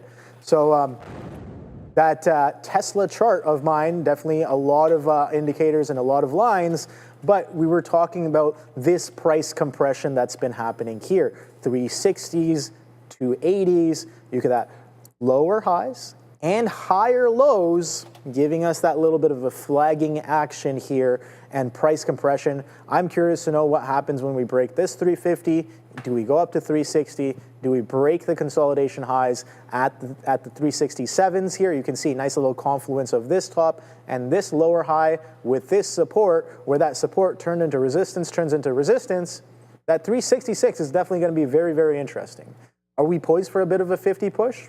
I think so. We've been seeing those, we've been seeing the price action build up. We've been seeing this kind of push and get aggressive. So I like the idea of the 350, and I think that's well on its way. But how we get there, I have no idea. Days like today, where we bid up all day, can definitely help on the travel to that push. And you can see that strength coming in prior day as well, closing literally at the highs on Friday on Tesla, and then coming in, not really breaking down that aggressively. Even better, it comes in, you see this sideways consolidation that kind of creeped all the way up into the close on Friday. That was almost a 5 to 6 hour consolidation sideways. We come in off of the open, and within about 15 minutes, the first 15 minutes, we just clip down into those consolidation lows. Obviously not the extreme lows, but kind of the stair step, whatever lows we got on the step up. We come in, we find a bid again, we step up on top of VWAP. Where's VWAP? VWAP. We step up on top of VWAP right there, and then beautifully push even higher, currently trying to press some more highs there as well. So like I said, very in line with the market tailwind, and Tesla poised for that 350. Let's see if it'll get there today. The compression has been absolutely crazy. I know we're all kind of looking for that. I know you're involved in the TSLA as well, so you've got a very similar look. Are you looking for that 350 to come in potentially today? Yeah. I mentioned that earlier in the day, Obi. Sorry, I was just looking. I wanted to play this one track in my ear just because I feel like we're rolling. It's Monday. Hit the gym bright and early. But no, I mentioned in all seriousness, Obi, this morning I mentioned I think Tesla 350 can most definitely be in the works. I'm going to take a little bit more off here. I have essentially nothing. So this is just adding a little bit to the profits. But, did I just... What's up? What happened? Took it all out, man. Oh, yeah, no. I didn't mean to do that, but that's okay. We can't complain. It is what it is. A beautiful trade. I wouldn't be surprised if it climbs all the way to 350. So yeah, I'm not gonna call it a Devin Haney or anything like that, but we'll call it a Fetty. You know, he's a boxer. Oh, okay. Yeah, he's got pillow hands. That you don't gotta worry about. But so what does that mean? Like soft? Oh, like soft. Yeah, like he. His punches don't follow through. Yeah. He's causing negative damage, essentially. Negative damage. But all seriousness, Opponent gains health when he punches. Yeah. Exactly. Opponent, exactly. So he loses the energy, and then the opponent gains health on that one. Funny. You take it out a lot all the time. Seems like you have a lot of muscle memory for taking it out, says Gotham House. Oh boy. No, my friend, it's the fingers. I mean, by no means are they fat or anything, but today we fed fat fingers on that one. And yes, Assassino, let's get that rolling right now, guys. What do we got going? We got a little bit of Trade the Pool. Hey yo. Trade the Pool. You've seen Trade the Pool with us for a while now, and now Trade the Pool has created something special just for you. A free ebook featuring 4 proven swing trading strategies from Trade the Pool's top funded traders. Inside, you'll see exactly how they approach the markets, how they manage risk, and what setups they rely on. So you can learn and grow from what actually works. Download now by scanning the QR code on screen or hitting the link in the description. So there it is. Okay, Bavin, thanks. Let's take a look at Open.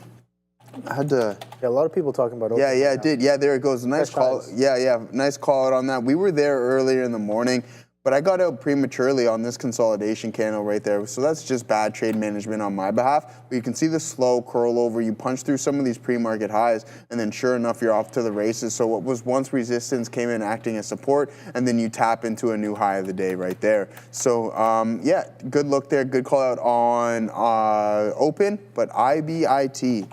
Getting a little bit cautious on this one.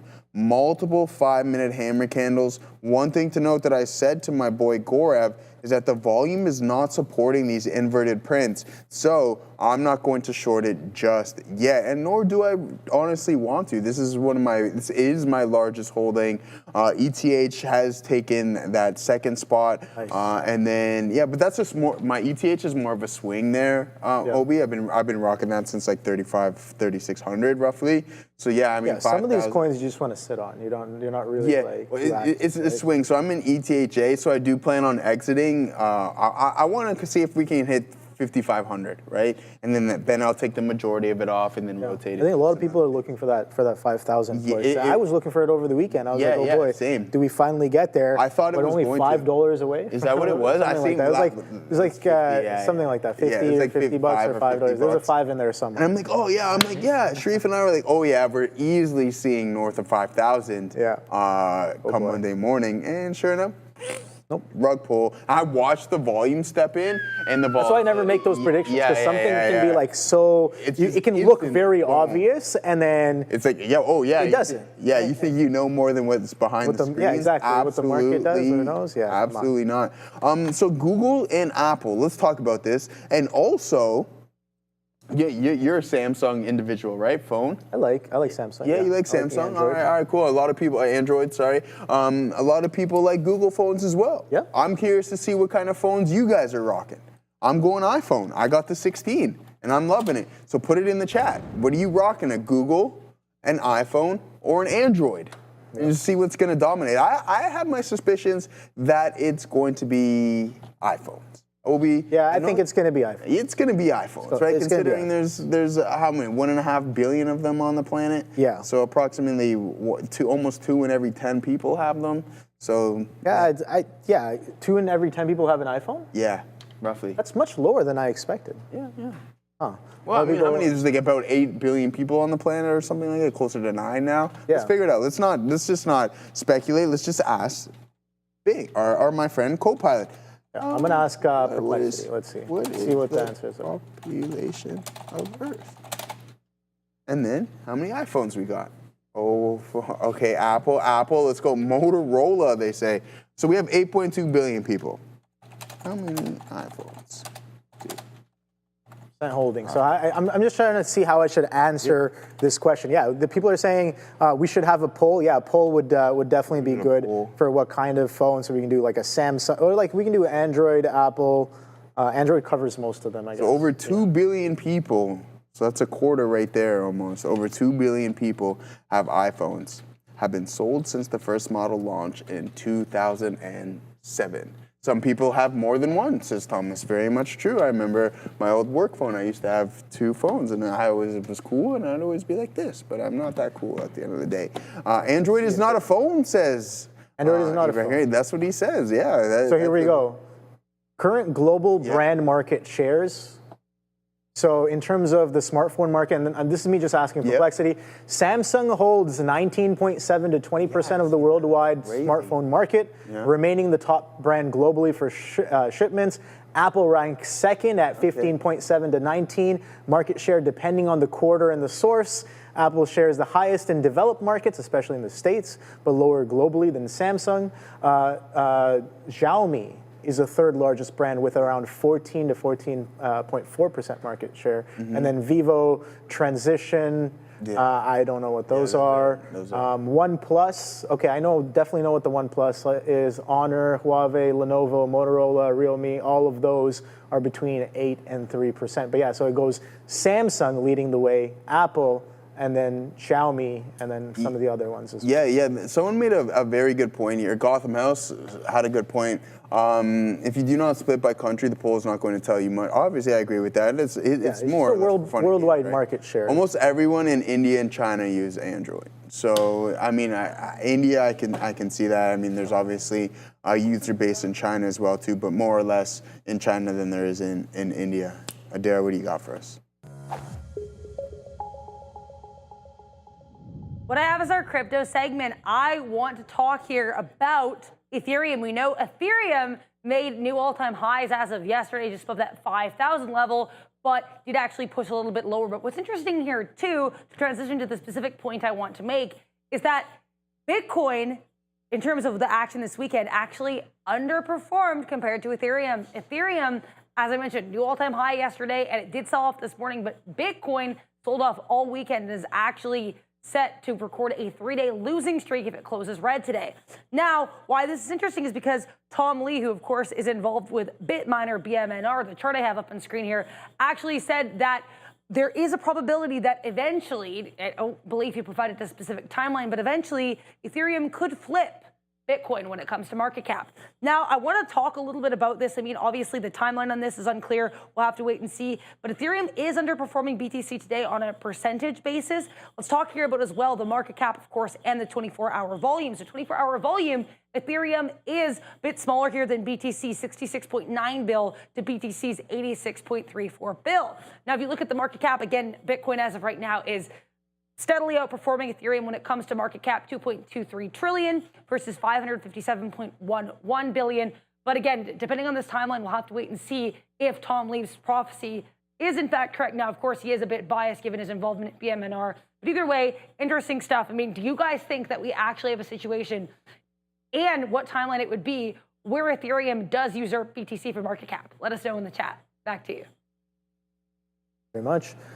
Yeah, so I'm looking at the markets here. Bit of a pullback, bit of a curl, maybe here on the Nasdaq. So I'm gonna go right away to some of these Meg 7 names and take a quick look at what's turning first and what could be potentially what could potentially give us an opportunity, right? So let's go quickly through those, and then I want to go through some volume leaders as well. So I'm looking for the next trade. Don't really see anything just yet, but that's probably because I'm not really looking at a lot of places. So we'll just start off straight up with NVIDIA. We know that's already bidding up aggressively to the upside, so is that one curling?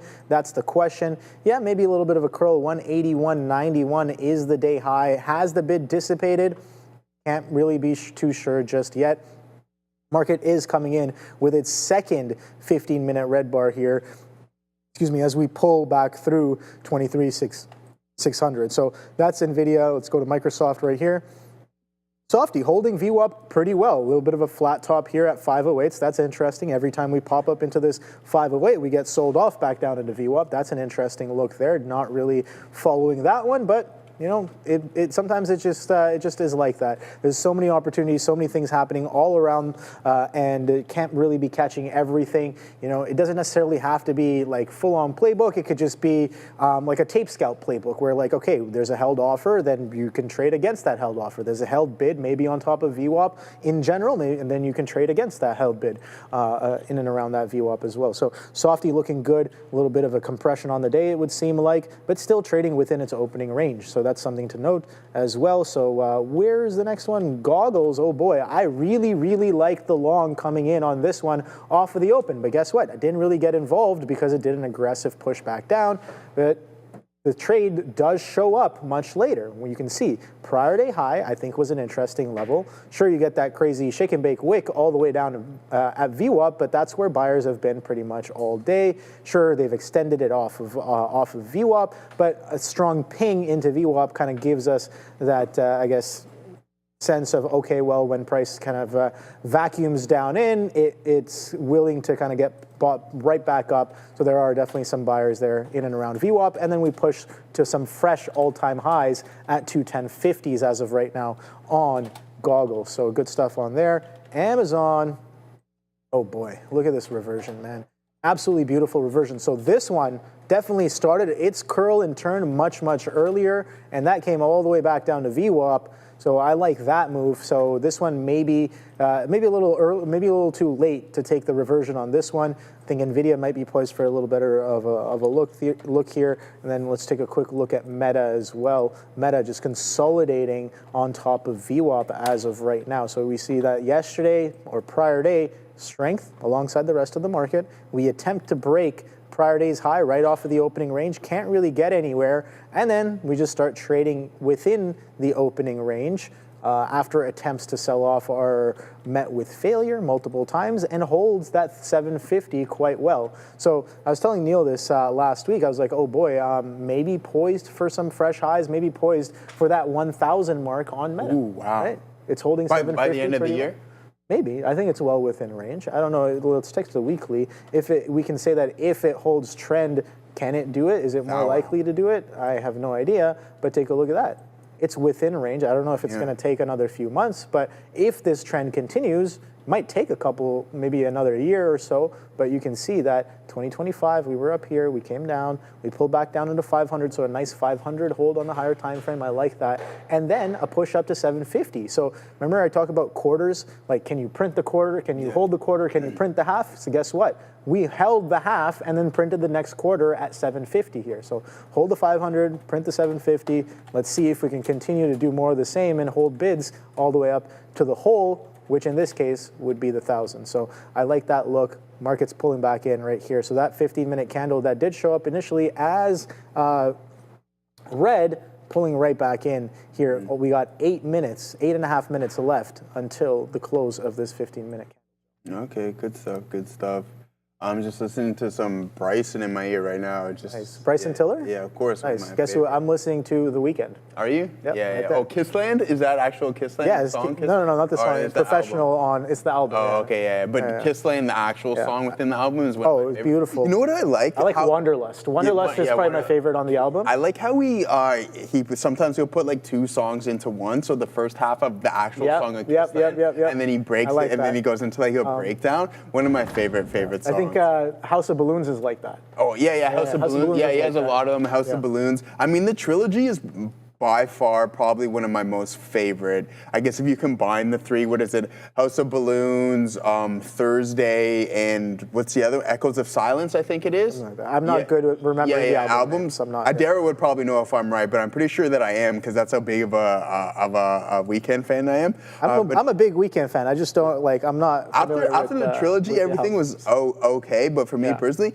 which kind of leads into what I was going to ask the chat next. I'm the type of person when I hear a song that I like, I can go to the gym and listen to that one song for probably 30, 45 minutes. Really? Yeah, and I'm curious if anybody else is like that. Because people can't stand it when I do that. I remember, so years and years ago, my friends banned me from the aux cord is because at our after parties, I would go there and I would just play the same song for hours and just have a great time. But that's just just how I am. I can listen to the exact same thing for a very, very long time. I'm curious if you guys can do the exact same thing because that's just what I do. I know some people. I told you guys the story of when we were in. I was significantly younger and we were in Jamaica. And anyways, there's this song. I was a teenager at the time, and there's this song, and we were driving to a city called Maypen for all my fellow Jamaicans. We were driving to the Maypen KFC, and we played the first 20 seconds of this one song for the whole 35-minute drive. And that's kind of just what got me into it, is because I would hit it back, and then we would listen to that part, and then my cousin would hit it back, and then my uncle would hit it back, and then it just ended up going nuts. And it was, that's a great thing about dope songs. When something is good, then you're more than willing to hear it over and over again. I've gone through that phase where it's just like some songs take you through that, right? You just listen to it over and over again, and until you get bored of it, and you're just like, I don't want to listen to this anymore, right? Yeah, exactly. I think what was that? There was one by G-Eazy that I would listen to every morning right at the open, and then now I just don't listen to it as much anymore. And I think it was it's a fail for me, Andre. Oh, come on. What do you mean? Yeah, he's got some dope. What's it called? I think it's called More Money. I don't know. Hold on 1 second. Let me just look it up. It'll be in my most watched somewhere around here. Order More. Order More. Okay. It's a banger. Yeah, I like it. Maybe I'll find a G-Eazy track. So. $5 super chat. Buy higher. Hey, I like that. Buy high, sell even higher. Love that. Pull up. Yes, the Tranquil channel. Yes. You know how we ride over there. Number caps. Thanks for all the support. Up 70% today. Finally, after months of fundamental analysis and zero price appreciation, patience equals profits. Bang. Yes, it does. Especially if you're on the right side of the fundamentals, because eventually it will catch up to the actual underlying stock, all right? So I'm all out of everything. Well, the Jamaican KFC is different. I think that's how fast food is all around the world. Yeah. Like it's usually different. It usually caters to the local population. Yeah, man. It's the subways are different in the Caribbean. Jamaica definitely don't have a subway. What else? Obviously, McDonald's is everywhere. And I think there was one more. I don't remember. Subway. Maybe it was Burger King? Burger King. Popeyes. Popeyes is big as well, too. I remember, so right at the end of my street, every day at noon, and this is, I'm referencing Jamaica here. So right at the end of my street, past the church, I'll tell you, I live by Racecourse for who are familiar, Kensale High School, who are familiar with that area. Right at the end of the street, every day at noon, a guy, his name was Jerky. What does Jerky do? He cooks jerk chicken. Okay, all right. Okay, I was just like, bro, you do know this show is PG. No. Whoa, calm down. Yeah, he cooks jerk chicken, and every day I would go there. He would chop me up a breast, put it in the tin foil, and give me a piece of bread with it. But the ketchup in Jamaica is just significantly better. I don't know what it is. You put a little ketchup on the chicken. In it, or? No, it was just different. It was just it was so good. But anyways, Adair, what do you got for us? I just want to remind you guys, Donald Trump is set to meet with the president of South Korea in the Oval Office soon. The stream is open right now for him to greet this individual. It is worth noting Trump has apparently made some comments before the meeting. He also did sign executive orders before the meeting. But yeah, just so you guys are aware, he will be speaking again. There will be a bilateral meeting, and I will be covering it in case anything market moving is said. Back to you. They said you gave me you gave me the mad side eye. I was like, wait, what? What's going on? Yeah. That's funny. Yeah, that's funny. Yeah. And as for the sugar cane, so the trucks would drive by the house and then whatever sticks. Sugar cane juice is absolutely blessed. Like freshly squeezed sugar cane juice. All around the world. Yeah. All around the world. It is such a refreshing drink, stuff. And too bad they don't have that as common. Here. Yeah. I think it was in St. Martin. They have like fruit trucks on the side. So like they'll cut up fresh fruit and make you like a fruit drink, smoothie, whatever you want. Like, it's so good. And all of these tropical fruits that are fresh, right? Yeah, absolutely. It's the best. Oh my God, man. It's the best. I'm missing. Missing. The Caribbean. I mean, the tide is starting to change here, Obi. You feel the morning get a little bit more cool. Yeah. Johnny Cakes. Johnny Cakes? You know what Johnny Cakes are? No. What Johnny Cakes are? Okay. No, I never had Johnny Cakes yet. I think we'll wait for Neil to come back. I'm pretty sure Neil knows what Johnny Cakes are. Casey probably knows what that is. Yeah, no. Jerky fresh. Yeah. Black Hawk. Let me know. Do you guys know what Johnny Cakes are? I'm 100% sure. You obviously know what doubles. You know what doubles are, right? Doubles could. Oh, no, my friend. Like you know, like doubles. Shout out to all my Trinidadians. Like, doubles like are a double shot? No, like a double. So it's essentially a piece of dough, a flavored dough with a curry paste in it. Phenomenal. I love doubles. They're so good, and it's hard to find authentic ones here in the city of Toronto. There's only a couple places that have the legit doubles. So. Yeah. So people are saying Johnny Cakes is old people stuff. There, we don't want to. Well, some people said that they're fire. Look at Day Trader saying Johnny Cakes are fire. Yeah. It really depends. It's like a fried pastry. Okay, yeah. And for those who know what doubles are, no one's commented on the doubles, the Trinidadian doubles. Those are absolutely phenomenal. But as for the market, Obi. I'm. You know what? I can't believe that we're still grinding higher here. Actually, I should have. Yeah, believe it, right? Because it is what it is. But this gap has been completely filled now, and that's what I was kind of looking for my game plan in Ethereum.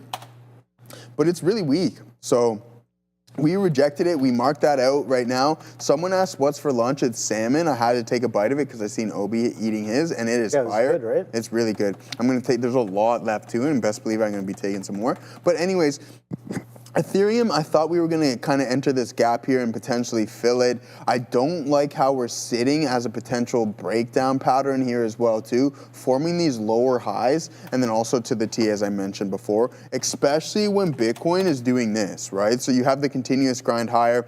We're starting to fill part of the gap here now, but again, we have a massive move. So that could be a potential trade within itself. That's 3 points if you get to that, or about 2 points, a little bit more than that, 2.5. We'll call it. If you can get a hard gap fill up into this 66.53 level, and I think eventually we will get that. Again, we had the conversation of will it hit 150K by the end of the year? A lot of yeses, a lot of nos as well. I would love for it to, but I don't want to be a Debbie Downer or anything along those lines. I just think that the Ethereum trade might have a little bit more to run in it. I hope I eat my words because you guys know where I stand on the underlying. Doubles too, yeah. So thank you for Captain D. Yeah, you know what's going on. But you know where I stand in the Bitcoin space. At the end of the day, Tom Lee had 250,000 by the end of the year. I don't think we're going to get that. It's going to have to double in price, and I just don't see that happening just yet. For Bitcoin? Bitcoin, yeah. No, I don't think so. Yeah, no. Here's the thing. There's a lot of people who throw around crazy numbers. Questionable because, do they have vested interest in that kind of action? Sure. What? And, at the end of the day, no one knows and more than anyone else. I think exactly. when it comes to this, if someone's going to sit there and be like, okay, I know exactly what the price is going to be a year from now. Sure, they could be right, they could be wrong, but at the end of the day, I know for a fact that Mother Market probably knows better than most participants, so I'm just going to try to trust my read in what the price action and the charts and kind of like the sentiment that's being told, the story that's being told by the chart a little bit more. If we hold trend, can we even get there? I don't know. If we hold trend, can we get there? No, I don't think so. You'd have to have an aggressive acceleration. To 250, right? At the end of the year, are you kidding me? You'd have to go parabolic. More than double. You know what I mean? At that point, right? So it's just like what's within range. I think a good way to kind of assess some of these things is like, is it within range of what we've already been seeing and what it can do and what it has been doing? Then sure, maybe that's within range. Mm-hmm. But if it's not, then what are you looking for? Are you looking for? Are you anticipating outlier events? Good luck with that. Right. You know what I mean? Very solid point. Very solid point. I don't know. That's way above my pay grade, and even if you get paid a decent chunk to kind of do that, like maybe some analysts do, the end of the day, you should go back and see how often some of these analysts are I mean, correct. always, They're always lagging, right? They let because they you have know, to stay with trend. They let you know when they're right, but they don't. Yeah, exactly. We tell you when we're wrong. Yeah, exactly. Right? So, not an analyst. Some size maybe on NIO here at the 620s, and SoFi just chopping it up sideways here, as it does absolutely nothing. But yeah, the market's still holding. We talked about it maybe potentially curling, but I was like, okay, things are still well within that uptrend, so we don't know. Has the bid actually dissipated? No idea. And it seems like it definitely hasn't. We're pushing a little bit higher here, back above 23,600. Have we curled a little bit? Yeah, maybe, but pulling right back up. So nothing too crazy happening here. What do you got going on? You got any trades? I'm sitting on my hands right now, Obi. I mean, like we had this was our best trade. We can do a quick trade review as well too. This was most definitely our best trade of the day. Sorry for jumping around. I just want to add to that point with what you're getting at. Our guy Havana Woody in the chat says 7,000 on Ether by the American Thanksgiving, which I believe is in November. Right, so that's a hot take. I mean, well, maybe not a hot take, but that's definitely optimistic. So I think that was his bull case, maybe as well too, not necessarily a base case. But all right, guys, let's do a trade review. We're gonna stop. Pardon me. Come on, SoFi. I just punched out of my SoFi. It didn't hit my stop. Short or long? I was short from earlier. You can see right here. I was short. I tried earlier, get stopped out through the high. Yeah. Now currently, technically, my stop's over here. But if you're going to come all the way down to VWAP and then bounce off the same place you found a bid earlier and then start accelerating towards that prior high, I don't need to wait till my stop at high day to get hit for this action to tell me that the probabilities are changing against my favor. Yeah. So, and then it started putting in those higher lows as well. Yeah, higher lows. And I'm watching the tape as well. People start wiping the ask. I'm like, all right, cool. You know what? Didn't have it there. AC later. I'll see you later. Yeah, AC. Maybe some other time. That was nice though. I did catch like maybe 30 pennies on it at one point, but no follow through. The trade was to take it maybe to VWAP, and then I was actually looking for opening range high in and around some of these prices. But again, SoFi is aggressively strong, and I have to respect the bid if it's going to be there, right? Yeah, absolutely. You can see multi-day runner. You can see what happened last week as well, going into Friday. Strong bid, sideways consolidation all day, and then strong bid, sideways consolidation for most of the day so far. So and giving us some strength back into range highs. So do I really want to fight that? Do I really want to argue against that? Should I let it hit my stop? Maybe, maybe not. We'll see. But it could pull back in, make a lower high, and I'm more than willing to get involved there once again. Maybe at a worse price, but who cares? I'm trying to take the trade, not specific prices. Absolutely. Even though I want to fight for my price, that's the whole different. It's a whole different point there. You were going to show something? Well, I did show you something. It's gone now. It was Kaylani. Oh, yeah. We like Kaylani. Cool, sure. Yeah, she's good stuff. Anyways, okay, so let's get back to this short trade review. Obviously, Asciano, just let me know whenever we're good to go. All right, let's fire it up, guys. VinFast delivered over 35,800 EVs in Q2 of 2025, marking a 172% jump from last year. That brings their first half total to more than 72,000 EVs, up over 220% year over year, with stronger sales usually in the second half. They're on pace to easily 2024's 97,000 units. They're also crushing it on two-wheelers, with nearly 70,000 e-scooters and e-bikes sold in Q2, up 432% from a year ago. And with gas-powered two-wheelers being phased out in Ho Chi Minh and Hanoi by 2026, the growth potential looks huge. You can find them on the Nasdaq under VFS, fundamental change. That's what we look for in specific trades, and I think that's something really important to note. And VinFast seems like that they're going to start dominating a little space over there across the pond. All right, guys, let's go through the trade review. So we took a long on Tesla at the beginning in that consolidation, looking for that bull flag breakout. We buy the top end of the range, not good, and then I average in, also not good. I'm like, uh-oh, that's not good. Obviously makes a lot of sense, right? But we form a 1 minute hammer candle, and then that's why I say, you know what, Joe, put the pedal to the floor. All right, just do it. YOLO, it's not gonna hurt you. You only live, obviously I'm being sarcastic when I say YOLO things. There's obviously a method behind the madness, but at the end of the day, it's like go for it. And if you don't, and if it works out, then you get to put on a trade like this. And if it doesn't, so what? You're sitting on your hands for the day. All right? Yeah. Shout out. Big up yourself. Respect. Respect. So that is TSLA. That worked. We went 1 for 2 on that one. And this was our best trade of the day. There's no questioning that. Now going over TQs, I took a short on this.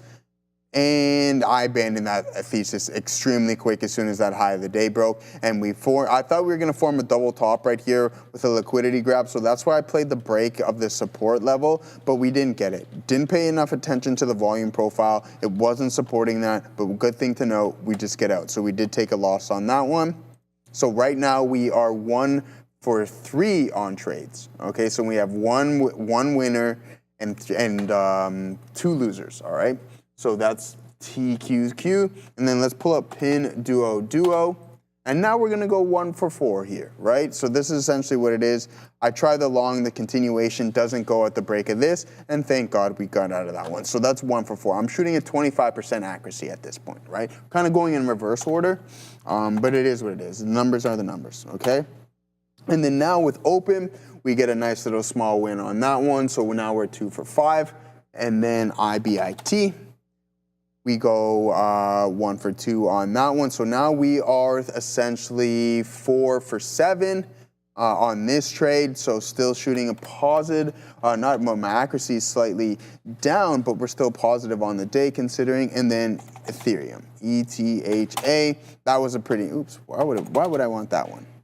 I don't want the blue ocean just yet. And then this one worked out there. So shooting roughly around 50%, a little bit less there, OB, and still being able to climb from a negative day and turning it positive by just staying within the risk measures. Yeah, for sure. I think we talked about kind of like when you're firing on all cylinders, doesn't matter whether you're winning or losing, you're following your process, you're doing that really, really well. And P&L is just a byproduct of good good trading, right? It's just like, and that trading can, it doesn't necessarily have to be initially profitable. I find that some days, like I'm in the morning, like, yeah, I'm losing. And then eventually, you know, the trade comes in, finally end up getting a little lucky, catching the right side, and then make that back and then much more as well. So it's just like believing in yourself, believing in your ability to capture the next move, the next trade is the big part of that whole mindset of being like, okay, where is the next trade? Where is the next trade,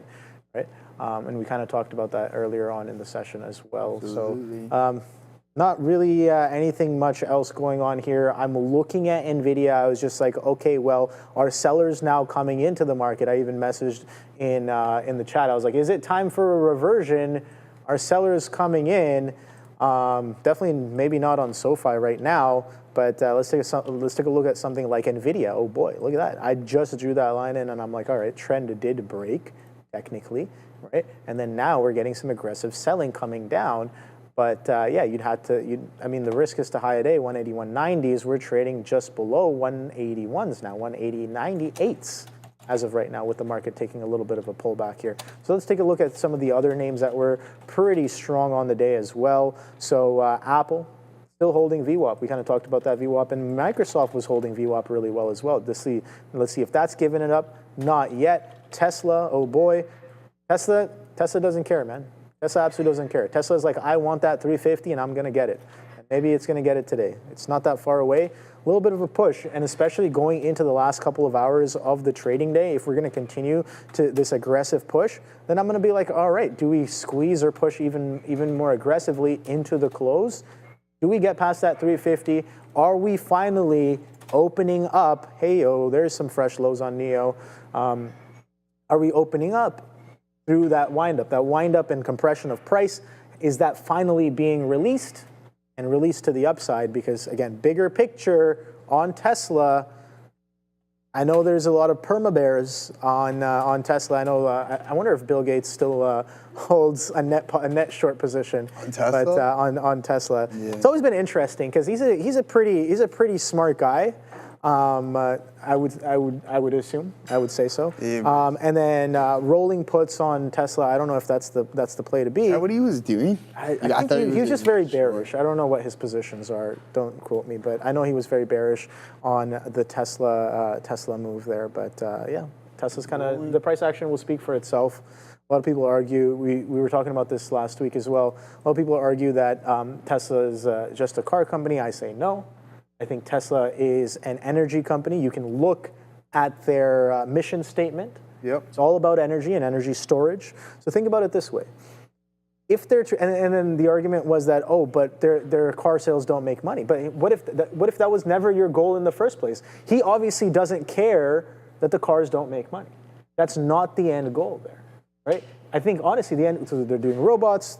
He wants to eventually do electric rockets, right? He's just trying to figure out the battery problem. Because if we can figure out effectively how to store, like, good amounts of energy and then release it like we do with batteries, and we can find a very efficient and powerful way to do it, then we can power pretty much everything. And the next step would be to kind of move on to trucks, which we're already seeing, and then move on to heavy equipment as well, industrial equipment. If we can start doing that with battery-powered machines, then there you go. Then that will be the shift from, I guess, a lot of other things, and then boats as well, cruise liners, things like that. Oh, yeah, that would be good. A Tesla boat. So I think buy that. they're setting up for something else now. The stock and the sales can do whatever else while that happens. But again, I think it's something to keep in mind that they're not necessarily that kind of company. And then we got what's the chip company that he has? Neuralink. He's got Neuralink as well too. Someone just mentioned brain transplant. But for me, I agree with you on the energy storage. But right now, its foundry business is obviously cars. But I think, exactly. It's just a stair step. Right, it's a stair step. I think autonomy is going to be a big needle mover, and if you can get those robo-taxis out, and especially to just common folk like myself, if we have the ability to buy one of these autonomy vehicles, that can just absolutely change the game, considering they're going to be significantly less expensive than what Waymo's offering. Waymo vehicles cost around $230,000 just to make, opposed to a Tesla robo-taxi you're probably going to be able to buy on the market for $30,000, $40,000, which I think is going to be absolutely phenomenal and a big-time game changer in my opinion. The energy storage division within Tesla continuously growing, even though they did miss a little bit on the previous report. But yeah, it's autonomy, and autonomy for Tesla. Adara, what do you got for us? Guys, be aware here, Donald Trump is now taking questions at this bilateral meeting with the leader of South Korea. If there are any updates, I will let you guys know with regards to any market-moving questions, but it is worth noting currently in the question period of that bilateral meeting. Back to you. All right. Joe, can you give a read on EPIX for sure? Epics. ESA something. ESA Pharma. Ooh, okay, yeah. This is why I don't like trading these biotech names. Look at this. I can't really give a read on something like this. Oh, that's that bio. Yeah. Is that? Yeah, I figured that's what a biot is, but it just flatlined though. It's not. They had I forget what the bio price must have been at 78 maybe. I'll check right now. You can you can go to I think Alpha Rank. And check that one out there on see what's going on. But yeah, this is why I don't trade some of these pharmaceutical names at all. There's not much to read other than the fact as of November 2024, this stock is essentially failed. I'm not going to be surprised I won't be surprised if it's delisted eventually, considering what's going on with that. So that's the best read I can give you. Tesla did put in a new high of the day, which is not a bio. No, it's not. Yeah, it didn't look like bio PA. But yeah, there you go. Tesla new high of the day. Knocked on that door of around 347.23. Let's take a look at the chain to see if there's any open size there.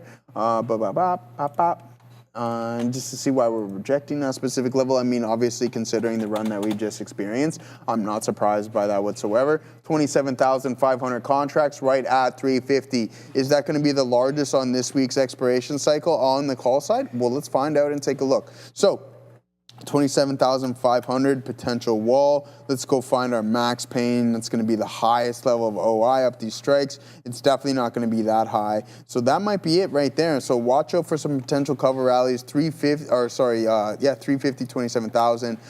So that might be it right there, guys. As for the put side, we got 320 with 14,300 contracts currently open at that specific level. So that can be a range that you can potentially trade within, obviously with the exclusion of these strikes almost being at the money now. So you can see the do I have gamma up here? No, I don't. I'm going to add gamma to this just so we can see, and IV. It's just there's so many. Oh, there it is. Yeah, okay. So the gamma is starting to slowly accelerate. That's one thing to note, right? When you're trading options, gamma's at its greatest at the money. So that's essentially what happens when you have a gamma squeeze. So let's go through a quick example. So we can see the gamma on these 380 strikes is essentially, it's like 6 cents, right? That's how much the contract value, that's how much the delta is gonna change for every 1 point move, right? So for every time the delta changes 1 point or whatever it may be, this is only gonna change 6 cents. But when you start to accelerate and you have these extremely far out the money contracts start to head towards at the money, that's when you see the acceleration within gamma. And then that's why you get those gamma squeezes, is because you have these extremely far out the money contracts starting to get closer to at the money. When gamma starts to accelerate, that's which it's at its greatest. So 48.7% at the money IV. That's nothing substantial. I think that's relatively cool in my opinion, obviously considering that we're starting to see this continuously appreciate. I think that's something to note as well too. Is the chat moving for you or is it just that dead? No, the chat is... Okay. So I think, you know where's my guy Havana? You go to when you go to live chat, you'll see see a little bit of everything. Yeah, there you go. Okay. Oh, top chat. Yeah, I'm not on there. I'm live chat. So there you go. So no, I didn't get that. So everybody was Epics will pay me out. All right. Hopefully it does at the end of the day. But there it is, guys. No idea I know that had some sort of news this morning, but I'm not remembering specifically. There must be something. We can figure that out. There's no questioning that. ESA Pharma and see what's up with that. But yeah, there's Tesla's options chain. Let's take a look at the overall market as well too and go over some things to see if we have any high levels of OI. We're going to go to this week's expiration cycle, which is going to be the 29th. All right. And yeah, I mean, we got 575. I don't have the Qs up, only the TQs. So 575 could be in the works totally, and then you get a rejection of that level. As for the put side, we got 13,000 at 565, so 575, 565. Oh, something's coming in. There goes the market. Hey, yo, drop that bid. Tell them.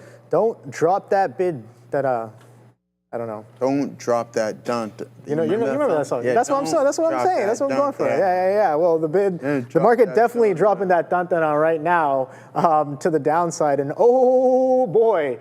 Let's take a look at some of those trend breaks that we were looking for. I definitely got right back into SoFi there, so let's see if that follows in. Not really doing what the market's doing, but let's see if that can give us some confluence here. NVIDIA, I'm looking at you, and oh boy, yeah, that's coming in. We talked about Amazon curling over. Is that going for even further? Okay, maybe not just yet, but all right, cool. Those were the couple of ones that were aggressively strong. What else was bidding up? There was a few. Oh no, I'm already short SoFi. I was like, wait, SoFi was strong in the morning. Hold on, Obi, you're short.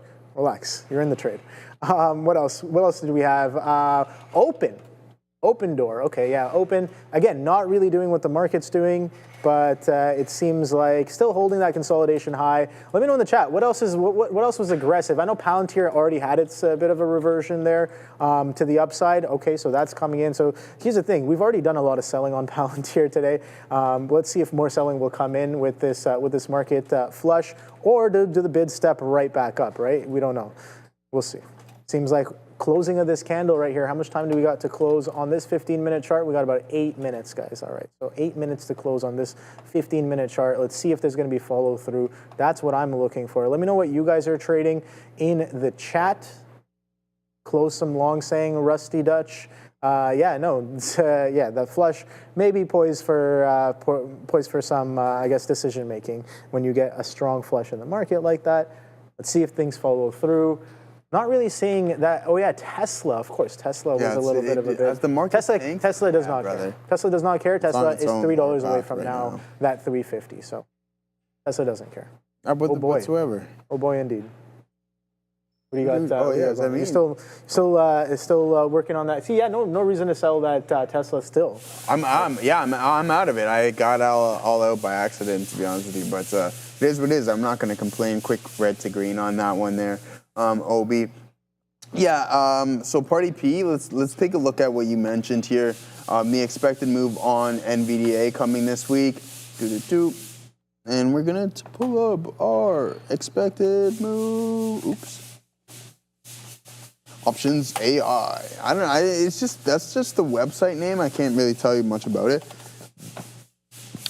Someone gave this to me years and years ago, to be honest with you, before even the AI craze. All right. So, what are we looking at for an EM on NVDA? $192 as a potential high and 55 cents. And then you have a low of $169. We'll call it $179 flat. 6.3% expected move, 78.3% at the money IV. Watch out for that number to increase as we get closer to the earnings report, and most definitely after that earnings report. But first, Adair, what do you got for us? CSX, this name dropped on Friday after announcing, I guess, a new update to their lines. They're a trading company. Well, now apparently there's a report suggesting that Berkshire Hathaway is not in the market to buy a trading company. CSX is dropping on this report. Keep an eye on this ticker, guys. Back to you. Thank you. Right. So yeah, no, that's a big move, dude. On CSX? Yeah. It's a bit of a continuation, breakdown of prior day's low. Came in hot. News trades definitely are some of the best trades in the market. There again, nothing too crazy happening, and all of a sudden, boom, more of the same of what we got, I guess, on Friday intraday there as well. So CSX, yeah, looking like it might be poised for a little bit lower, higher time frame. Might need to keep an eye on this one. All right, guys. In Africa, a new generation of leaders is rising. The woman boss empowers them. We provide the training and mentorship women and girls need to start businesses, create change, and build sustainable futures. We've already impacted over 10,000 lives. Your contribution creates the next opportunity. Scan the QR code. Empower the next woman leader. Today, on what there, my friend? I just use that. I use that for free, so don't be paying anything on that one on Options AI. Yeah, that's free. I just type it in. Make sure you type in the right link, otherwise I'll try to put you in and get you to give your credit card and stuff like that. We don't want to do that. We don't need any of that nonsense. But yeah, as for probability of profits, I think that's really important to note, especially when you're writing, right? I think it's really key. So let's flick this on right here, and then let's kind of make can I make this lower? Why? Okay, we can't. So I'm just gonna put together a simple strategy here. A box. I don't want to do a box butterfly. Let's do. We did condors before. Let's do a strangle. No, let's do a straddle. Let's put together a straddle here. All right. So that is going to be. We'll select the 573, and then we'll do that as well here on our call side. All right. So where is it? Where'd it go? Oh, that's why. No. That is why. Boom.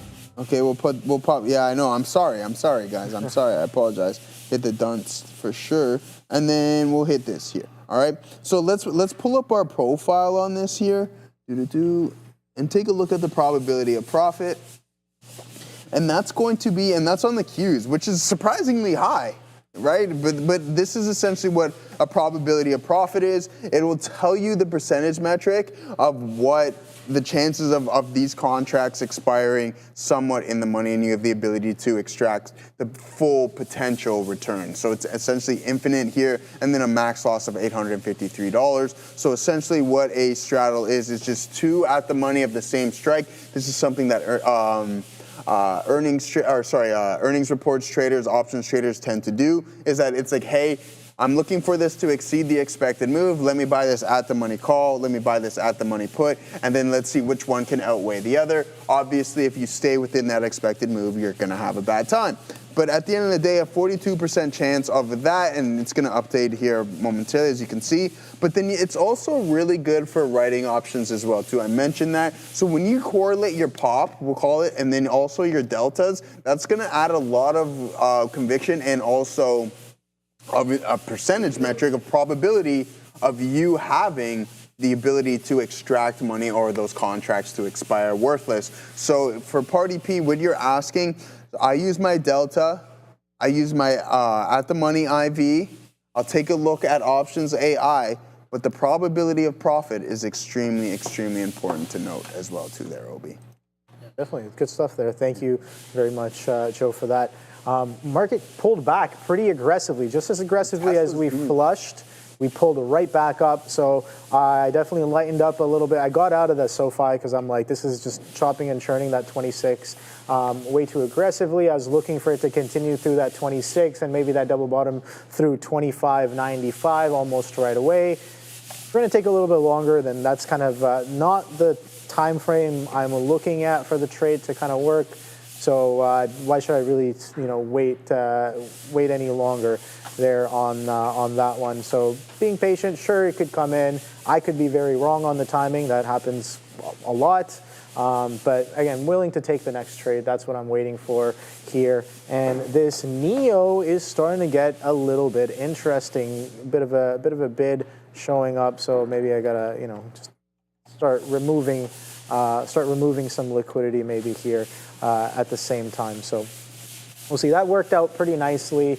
Didn't really have the entry once again here at that 650. That was really, really nice. Surprisingly enough, it only came about a penny away from my stop before kind of pulling right back in all the way back down to day lows. So very, very lucky on that one there. Question is, maybe I would have had a lot more if I did get stopped out and I'm like, wait, no, this is coming right back in.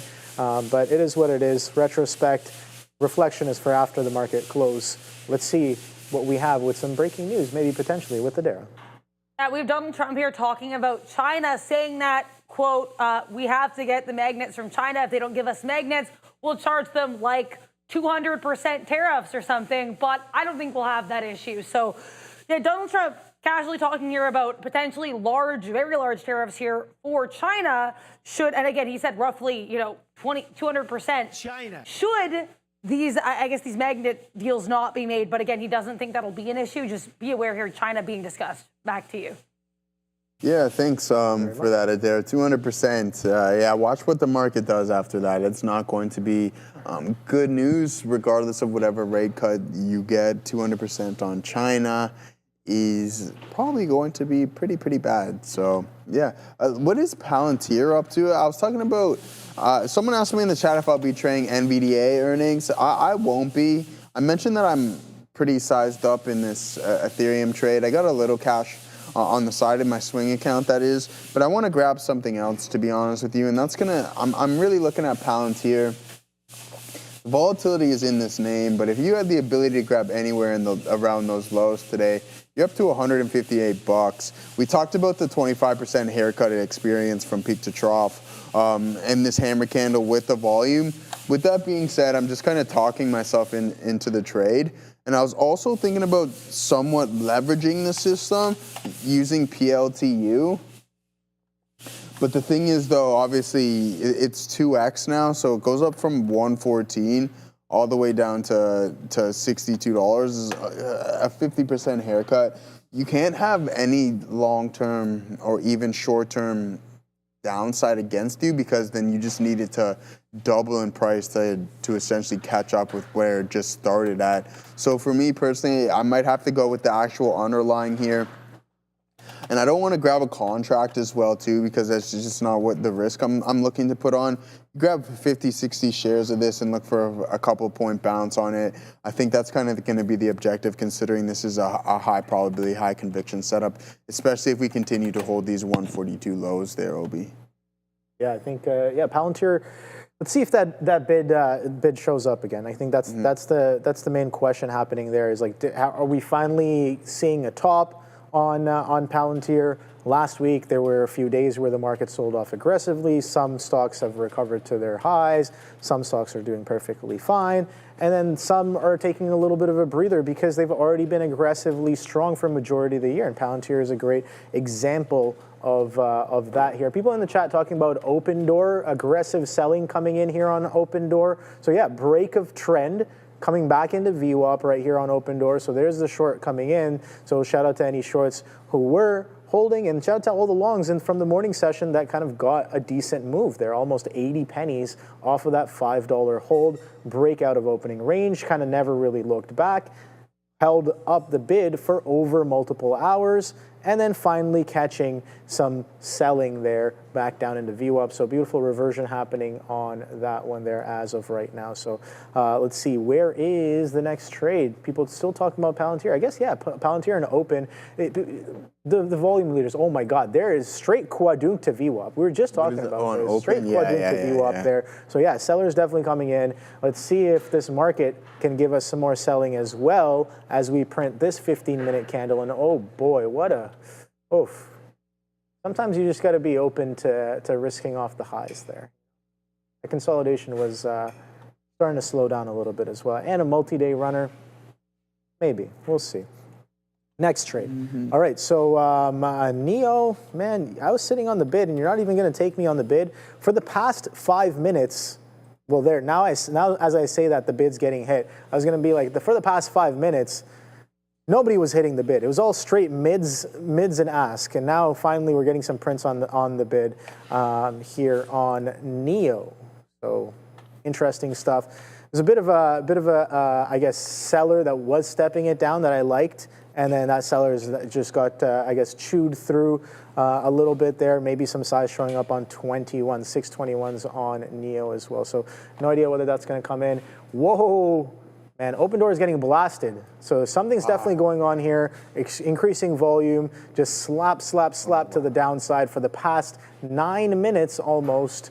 We've gotten straight selling on Open Door. So talk about money moving around. Yep. Open Door has done a significant amount of volume on the day. 470 million shares traded. Wow. Now think about something that liquid. Think about the kind of size people are pushing on a name like this, and it's just teleporting 10 pennies, 5 to 10 pennies. That's so aggressive. That's crazy. Absolutely wild action there on Open Door. So careful for some of that volatility. But yeah, a little bit of a balance coming in on the day for Open. What's up, Adara? We got some news. Yeah, I'm not finding any news here, and on Open, I looked into it. I mean, other than like this kind of technical, I guess, breakdown at 560s, it's worth noting there are a lot of people online mentioning this as a short. Like, there's tons of social media attention on this. We're talking tons of posts, like, I guess, per minute even. So, yeah, I mean, lots of social media interest in OPEN. This time, I guess, a little bit less positive, but no news to explain the drop. Back to you. Thank you. Yeah. I mean, look at this thing. Look at this thing go. This is insane. Tesla doesn't. Tesla wants that 350. Yeah, wow. It's going there. It's going to go there. You get that magnet effect with some of these levels of open interest, and sure enough, you just continue to climb. I don't know. I wanna hop in long on this so bad, but I just don't think it's there. Guys, to be honest with you. So, I mean, we've already, at this peak low, we've given it back a little bit under half of what we experienced. This was a massive run all the way up into $37.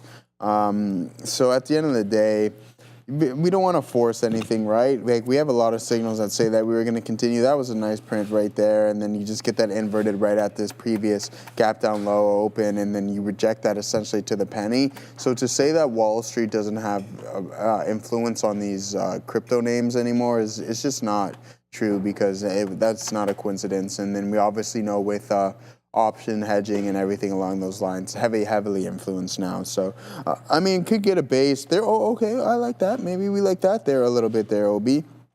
A nice level, multiple touches, right? We got 1, 2, 3, 4, 5, and a bunch of touches on that side. So this could potentially be a nice level to get involved with, but it's just the consistent lower highs, and then it's best. If you're looking to long something, then why am I trying to long something or even thinking of doing it with a name that hasn't been participating with the largest crypto space? And we go back and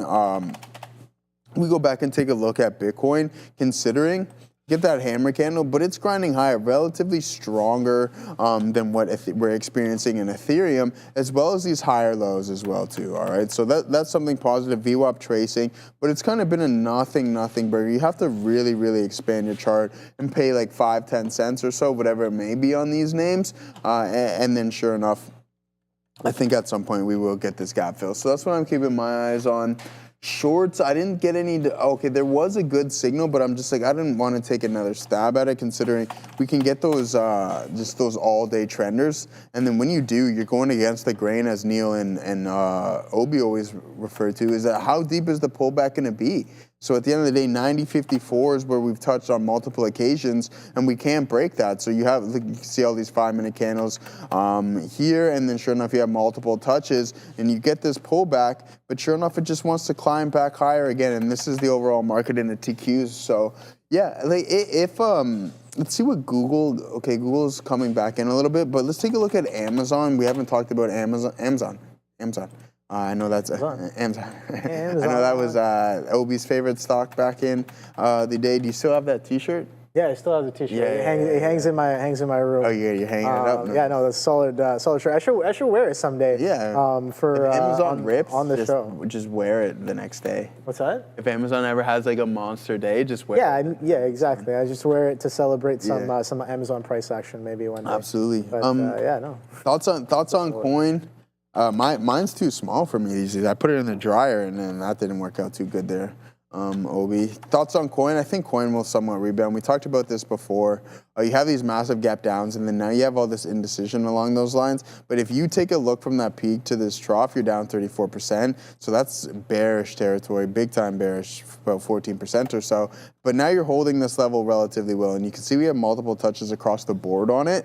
And then now we just want to look for it to see if this level can be sustained and it can be held, and then you fill this gap at some point. So that could be a good potential as well too. What would I use trading that? That's going to be COIN-L, right? The 2x leverage. But then when we get to these leverage products, this is why we talk about them not being long-term investment vehicles. You're down 60% from that peak to this trough here, right? And then it's going to take significantly more of a move in the actual underlying asset in order just to fill this gap right here. But wow, yeah, Obi, it's done. I think we're going to mark it in. Okay, guys, put it in the chat. I'm curious to what you guys think. Does Tesla hit 350 by the end of the midday show? I'm going to say yes. I'm going with I'm in yes camp, Obi. What are you in? Tesla 350 by the end of the midday show, so we got approximately 36 minutes. So we get a test by the end of the day. Ooh, we get a Tesla by the end of the day. Adair, what do you got? Keep an eye here on WGRX. This is Well Logistics Health, small cap. Not seeing any news on it all day, but nice little breakout for this one. I'll give you guys some details. Market cap of just under $122 million. Float here of 11.64 million shares, about 5.8, almost 6% of the float is sold short. Nice breakout here for WGRX. Back to you. Yeah, what do you got going on there, brother? Yeah, no, I'm being nimble here on the NIO as it starts to curl a little bit. SoFi, man, I mean, that was some aggressive selling that came right in, and I got a little, I guess, coerced to taking some more there. I'm like, is it now more better poised to go down to VWAP? Maybe, but I had much better prices earlier, but here's the thing. The market does not care about your average. The trade is the trade, and regardless of what I think or what my position is, what's going to happen is going to happen. So the market currently, so we can talk about what's currently happening. The market currently taking a little bit of a continuation pullback there. So we got that first aggressive red candle there for after some strong bidding for the morning and majority of the midday session as well. And then going into here, let's see if we catch a little bit of a sell. We're trading below that 23,600 here on the Nasdaq. And then I guess we couldn't really get past that 6480, 6482s on the ES either. So poised for a little bit of a pullback? I don't know. But that Tesla is still going, man. You might be right. You might hit that 350 before the end of the midday here. And we only have about 34 minutes left. So yeah, within range. Yeah, definitely. I would say definitely within range. So definitely close. It is very plausible. 349 yet? No, not quite. 40 cents away. Yeah, but it'll get there. 349, and then what? $1 away from the 50. I say we take a little clip off that 350 at the very least. We come in and test the area. Technically, it's already in the area right now, and holding aggressive trend to the upside and a multi-day push after a strong windup as well. So looking good on a lot of different fronts is that Tesla, I guess you want to call price expansion after some compression, maybe some volume expansion as well. I haven't really gone in and looked at a higher time frame chart here, but let's see if the volume's been building up through this push at the same time. That definitely would add a little bit of confluence here. Let's go straight up to the 30-minute chart, take off the VWAP, and take a look at some of the overall volume that we've been having. So yeah, Friday, elevated volume on the day. Today, not as elevated as Friday, kind of makes sense. That was Jackson Hole. But that brings us all the way back to this range high from before. And then that 360s in range as well. So no idea what's going to happen going forward. But I think in the short term, well within range to come in and give a little test of that 350 on the day. So looking for that to come in. Market's taking a little bit of a pullback. Nice continuation here. Again, what were those strong stocks? Tesla is not taking a pullback. NVIDIA, well, holding up pretty well, guys. 180 holding. So I was looking for more of a flush here. Go down to 15 minutes. I was looking for more of a flush, maybe more of a continuation. But again, these are almost all-time highs. They're only about a couple dollars away off of the day high. But that strength continuation coming in pretty nicely off of prior days. So this was Jackson Hole, right? Jackson Hole, flat top, 178. Guess what? We hold that 178 opening range high. We pull back down. We hold range lows from prior day on NVIDIA. And then we break opening range high. You don't even have to take the break of the opening range high. Take a look at this pullback that sustains on top of VWAP 50 pennies away from that 178. So multiple different places to potentially execute for a continuation trade on a day like today, where we're coming in off of Jackson Hole after the weekend, and price has held up so well, and almost a defined flat top on Friday, where resistance becomes into support and then gives you about $2 to $3 worth of a move on something like NVIDIA. So you can think about how much liquidity is there. You can think about the magnitude of trade you can potentially take on that kind of a setup. But that continuation coming in, absolutely beautiful, with a lot of confluence on NVIDIA. The question is, did you have the confidence to take that confluence trade? Ooh. I definitely didn't. I wasn't watching it, but it is what it is. What's your favorite flavor of ice cream? Chocolate. I needed to mental note that just so I can just have it in the back of my brain. Okay. So I know, you know what I mean? Yeah, just okay. for next time.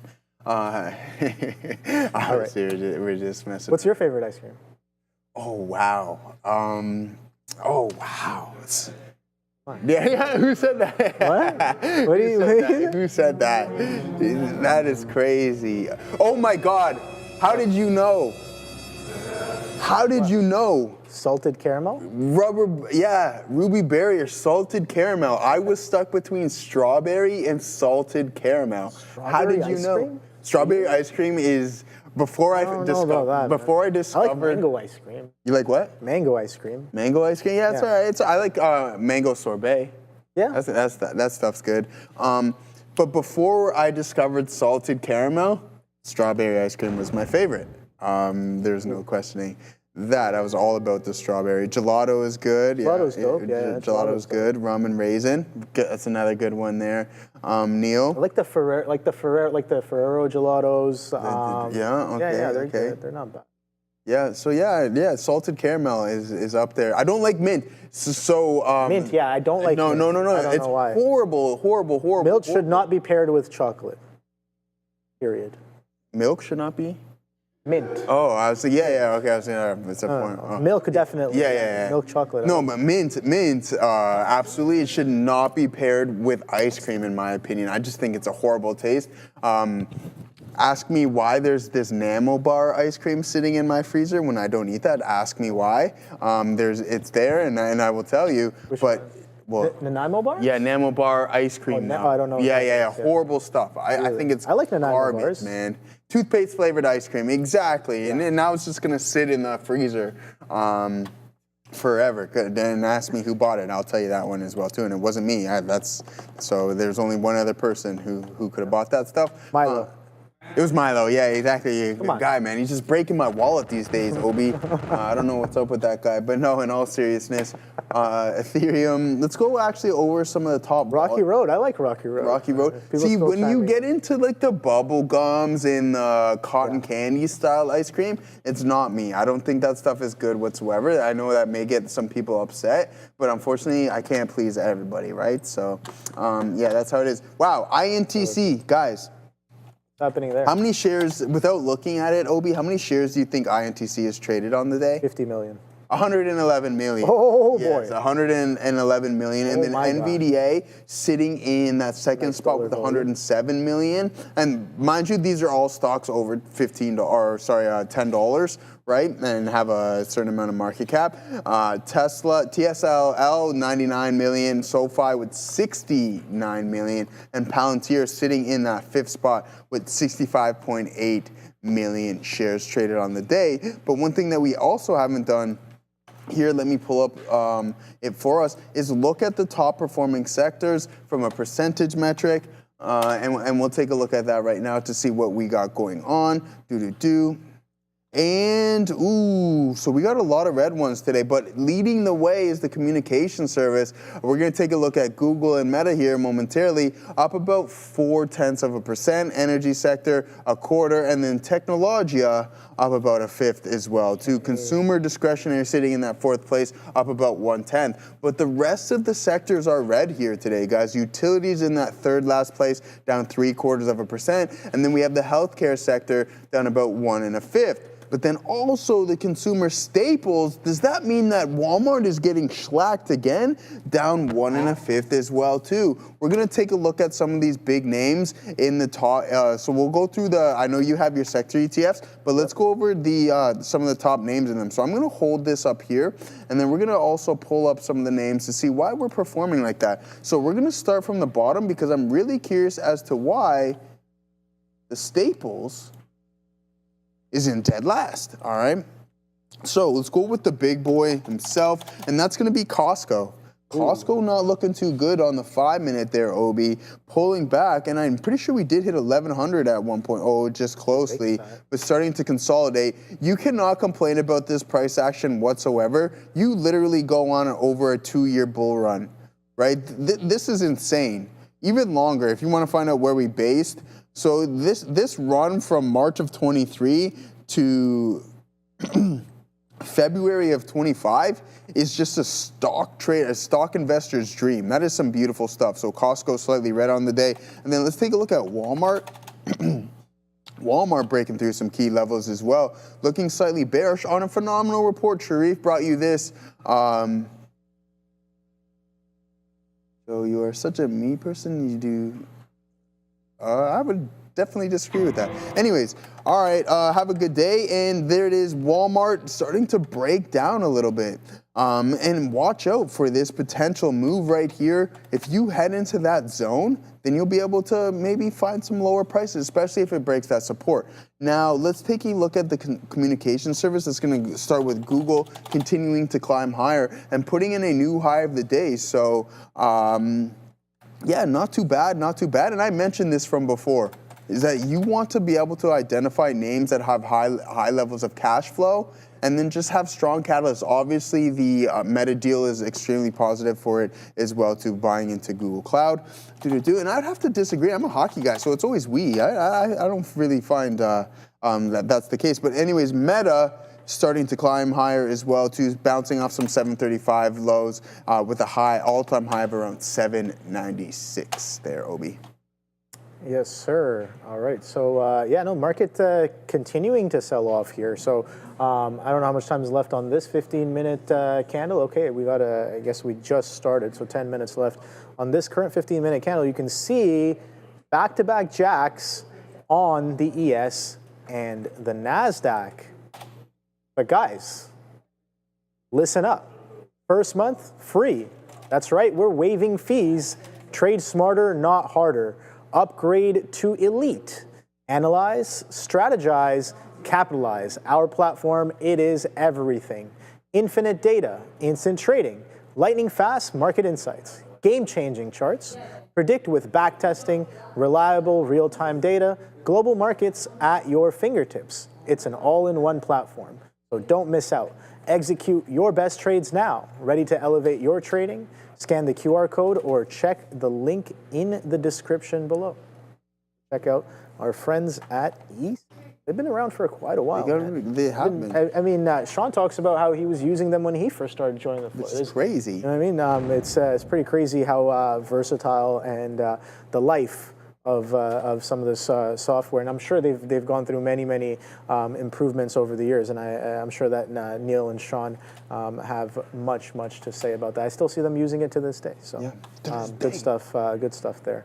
Wow, there's some more selling here on the ES as well. Can we distinctly make some fresh lows? That's what I'm asking here. You can see the past 3 15-minute candles. Every time we get here, a little bit of a wick up, and here again, wick up. Bid is definitely there for now. So that buying has got that buying, yeah, if that buying kind of steps down, maybe we're poised for a little bit lower here, but I don't know.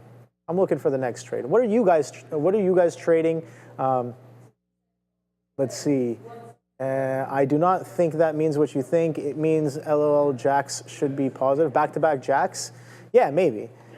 But I just mean it's just back-to-back of the same thing. Back-to-back jacks, yeah, I guess that could be a positive thing, especially if you're looking for those jacks, and especially if you're looking for selling, right? You can't be all skewed one perspective. If you were looking for the short, it's back-to-back jacks for you in the past four or five 15-minute candles. But if you were looking for the long, maybe not, right? So that's something that you always have to consider, which is perspective, right? And in the markets, you can make money going both ways, so it doesn't really matter. What matters is can you stay nimble and adaptive? That's the trade, right? So okay, so shorting Tesla and SoFi, nice. I don't know about Tesla. Tesla seems like it still wants that 50, but maybe are we pulling back a little bit? I don't know. I haven't really looked at it just yet. Tesla, let's take a quick look. Okay, maybe a little bit of a pullback off of that 348.70, so didn't quite get to that 350 just yet. So got to keep a close eye on that one. And I think it will be interesting when and if 350 does come in. Is that the ultimate high, though, of that price compression, consolidation, whatever you want to call it? No, it's at 360s, 366, I think. So I like the 350. I think it's an important, I guess, price or level to kind of hold and base on. If we show some good, healthy consolidations, maybe some price acceptance a little bit higher, maybe then we can think about a potential move a little bit higher. But it's been building up quite nicely, I think, in my opinion. But yeah, oh boy, some fresh lows here on NIO? Maybe, who knows? I'm looking for some more lows here on SoFi, but it seems like some of these buyers on top of VWAP, man, they've just been buying and buying and buying. Where is this? 2590s. Every time we go into 2590s, buying, and then once again, buying, even with the market turning over. So not really following along with the rest of the market as of right now. VWAP's not that far away, guys. There is a little flush on the ES, so do we see some people hitting the bid here? Let's take a look let's watch the book here. I'm going to pull up the SoFi book so we can all take a look at this together here. So do we see a lot of reds? So for those of you who don't know, the tape, we can talk about how it's colored. So everything that's yellow is on a mid print, so it's printing between the best bid and the best offer. Anything that's green is printing on the offer. Anything that's red, that's printing on the bid. And then there's also darker greens and lighter green and darker red. So light green means it's printing above the current offer. Dark green means it's printing below the current bid. So that's the tape there. How does it show sentiment? If I see people, sorry to interrupt you. You have light green as above. But you have dark green as below the bid? Dark red. Okay, yeah, sorry. Okay, I'm glad I dark red below the bid. Exactly, yeah. Bright green above the ask. Yep. Right? So that can tell me, in terms of aggression, in terms of, oh boy, there's some aggressive selling on the ES. I should have other names on watch. Maybe I should be watching something like a Tesla and an NVDA right now. Oh boy, look at that. See, a wipe into the bid takes us to 97s. You guys just saw that wipe. So if I'm seeing wipe, then I'm like, okay, well, selling might be in charge here as of right now, and then kind of confluence that with what the market's doing, confluence that with what the story on the stock, what the price action and the chart has been saying and telling us on the day. That story is what I'm talking about. And then kind of maybe using all of that information to confluence your trades and maybe give you a perspective of probabilities as well. So let's see, what else was strong? Tesla we already looking at. NVIDIA, yeah, it's working its way down, maybe down into VWAP, don't know just yet. TQs, we were also watching TQs. Oh boy, that's coming in quite nicely. So the TQ trend break, that was the one here on the Nasdaq as we slowed down and started chopping up that 23,600 mark on the Nasdaq as well. So I've been watching Nasdaq a little bit closer than the ES as of late. But at the end of the day, the SPY will always be my compass. So I'm gonna kind of go off of that. But sometimes the Nasdaq's the compass. Really depends on what you're trading. Yeah, I agree with you. I mean, because we're in such a tech-heavy market, I feel personally that's why I've been looking at, because it's the AI trade essentially, right? And obviously with the Nasdaq being so heavily and everything along those lines. But I want to bring something up here because Microsoft is continuously selling throughout the session, and we as a collective unit and a lot of the veteran traders in here, we talked about this quite some time ago. Is this price action I'm referring to, the uptrend here, is this sustainable? And the conclusion that we have came up with was no. And then sure enough, now you can see that we're experiencing a clean break of the downtrend and then a move lower. All right, so it breaks trend here, and it didn't even claim it. It just continuously sold. So from that earnings report, and it was phenomenal. I mean, Azure was continuous growth. It beat growth expectations. You're having mass adoption in Copilot and within the premium package as well too. So that's some solid stuff across the board and what's going on with Microsoft. But we have this high of around 555. Wow, is that the actual number? That is little, That high there? Yeah. 555, 50, that's what it came in at roughly. But anyways, what I'm getting at here, guys, is that, I heard that, SSC, I heard that, wow. So yeah, we're down roughly almost 10%, 9.25, right? So just be cautious on what's going on there. Yeah, I like that. I like that pullback. That's for the next bet. That was a good plum. So I haven't ate it yet. Anyways, what I was getting at here is just watch out. You want to look for some indecision, and if Microsoft thinks that if it wants to continue to sell, then watch out for the overall market because we need these big names to participate. What did you think of the plum this morning, Neil? You said you put the downgrade on the coloring of it, but then you get the upgrade on the good. All right, there we go. I thought it was very good, very flavorful. But that's a part of it, right? So this is what we talked about. And for all the veterans and even the people who aren't been trading that long, we just all confirm that type of price action is not sustainable without experiencing some form of a pullback. And you can see now we have broken the uptrend and we are sitting on the backside of it. So how's your trades going, by the way? I don't know. Have you taken more off of SoFi or NIO? So SoFi, I took some off there. NIO, I've been gradually taking some off, as you guys can see here on the chart. Just piecing it away. This SoFi, man, it's taking so much longer than what I'm looking for. So again, I'm kind of maybe some regrets not holding, I guess, prices from day highs there, and even I guess some of this action here back down. It keeps on giving me 20, 30 pennies off of the highs. So I do have to kind of respect that a little bit there. And yeah. In NIO's working out well. NIO probably was my top idea on the day. Did I execute effectively? Not really. I would say kind of a lackluster execution there on my part, but it is what it is. Again, this is a trade I'm willing to take over and over again, and I have taken multiple times here. Look how clean and aggressively that selling comes in, and then the VWAP hold as well for the beautiful continuation, and follow through that comes in, maybe distinctly different from the rest of the market as well. So it kind of tells you that it's like, all right, we're just going to do our own thing here on NIO. So I like seeing that as well, especially a stock like Anna Sharif says this sometimes as well. The small caps are great because they don't necessarily follow market sentiment. It's kind of doing its own thing. But sometimes I like to look for things that have that market sentiment because I'm using that as confluence factors as well. So multiple different ways to look at different kind of trades here. So that's what I got going on. SoFi, like I said, there's that buyer at 25.90s, 25.94, 25.95, 25.96. Those are these lows respectively.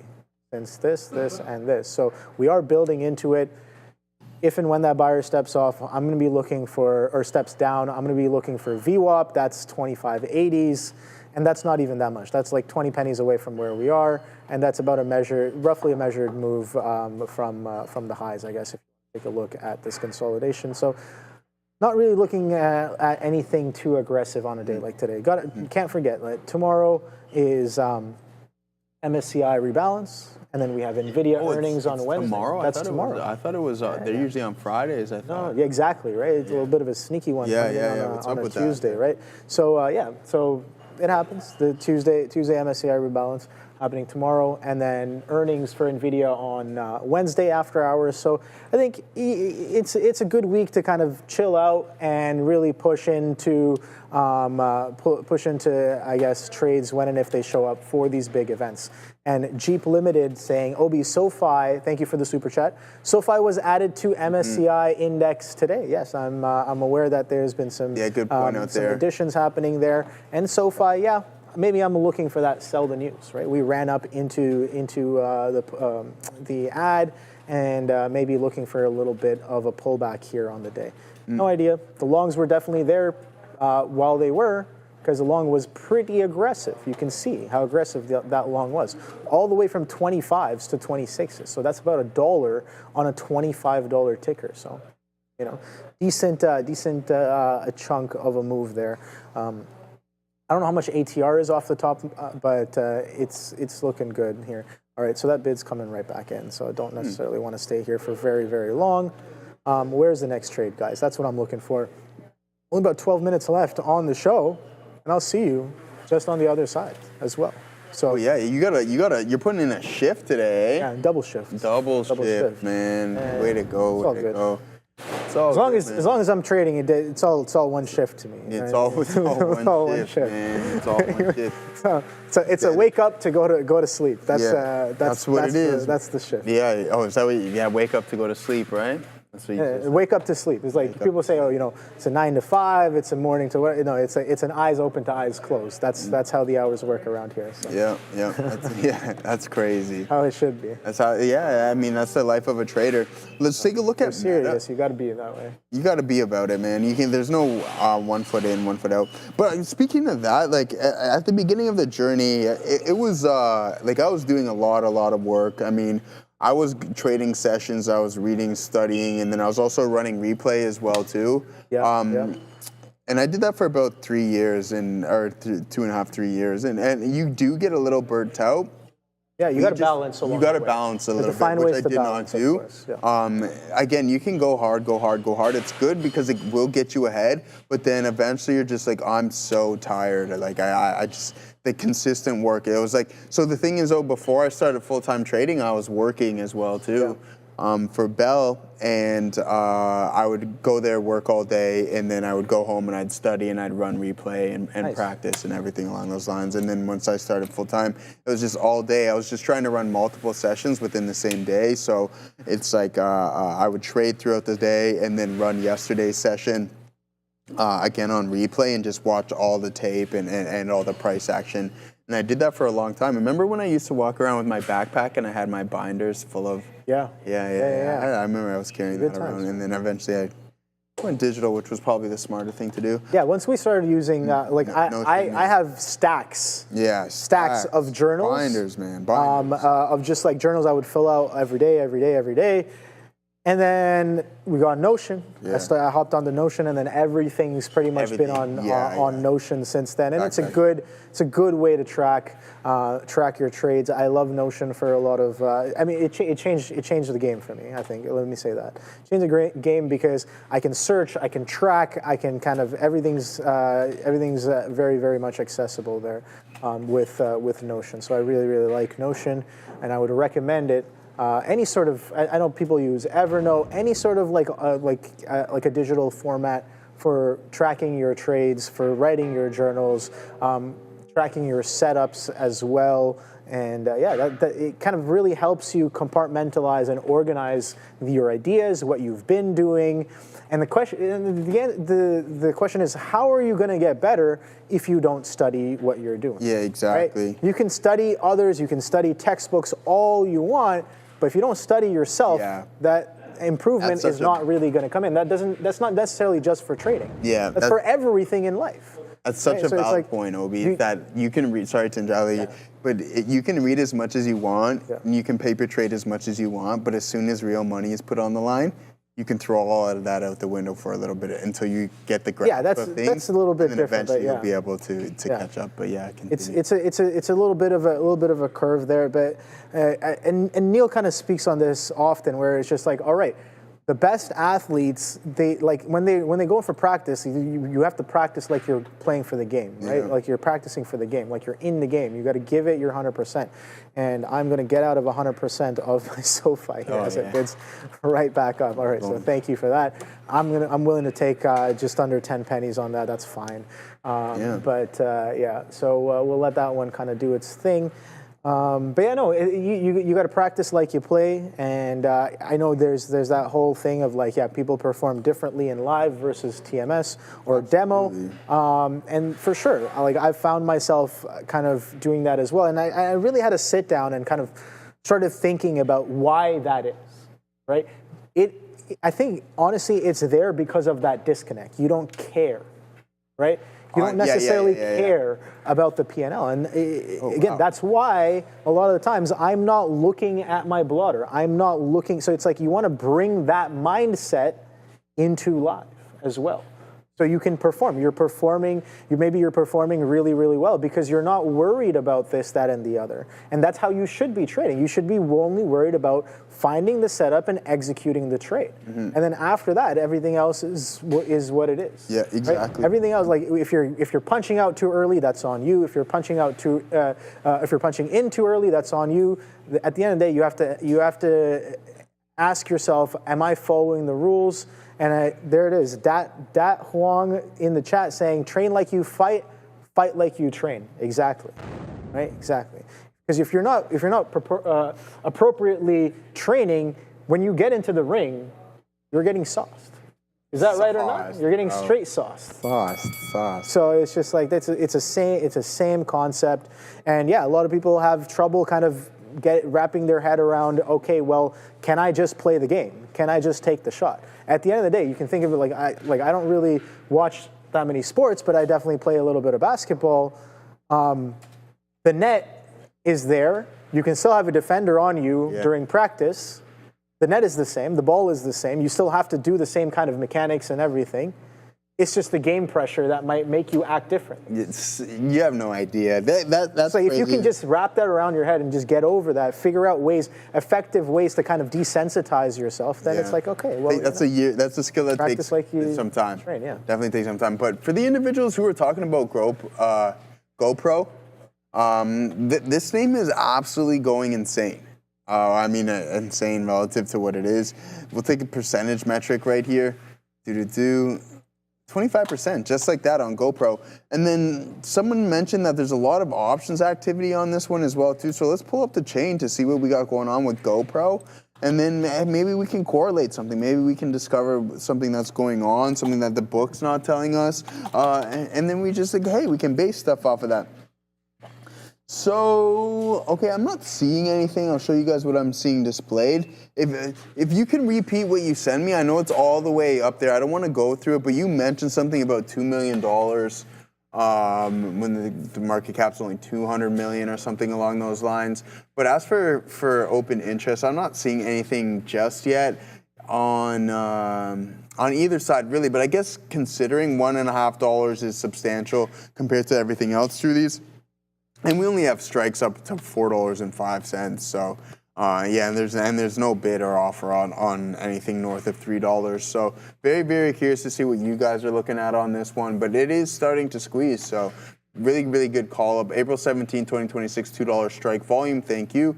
All right, let's pull that up. That's crazy. That's I can't even go that far on this. Okay, April 17th there. Maybe that's the one that you meant. Oh yeah, there it is. Okay.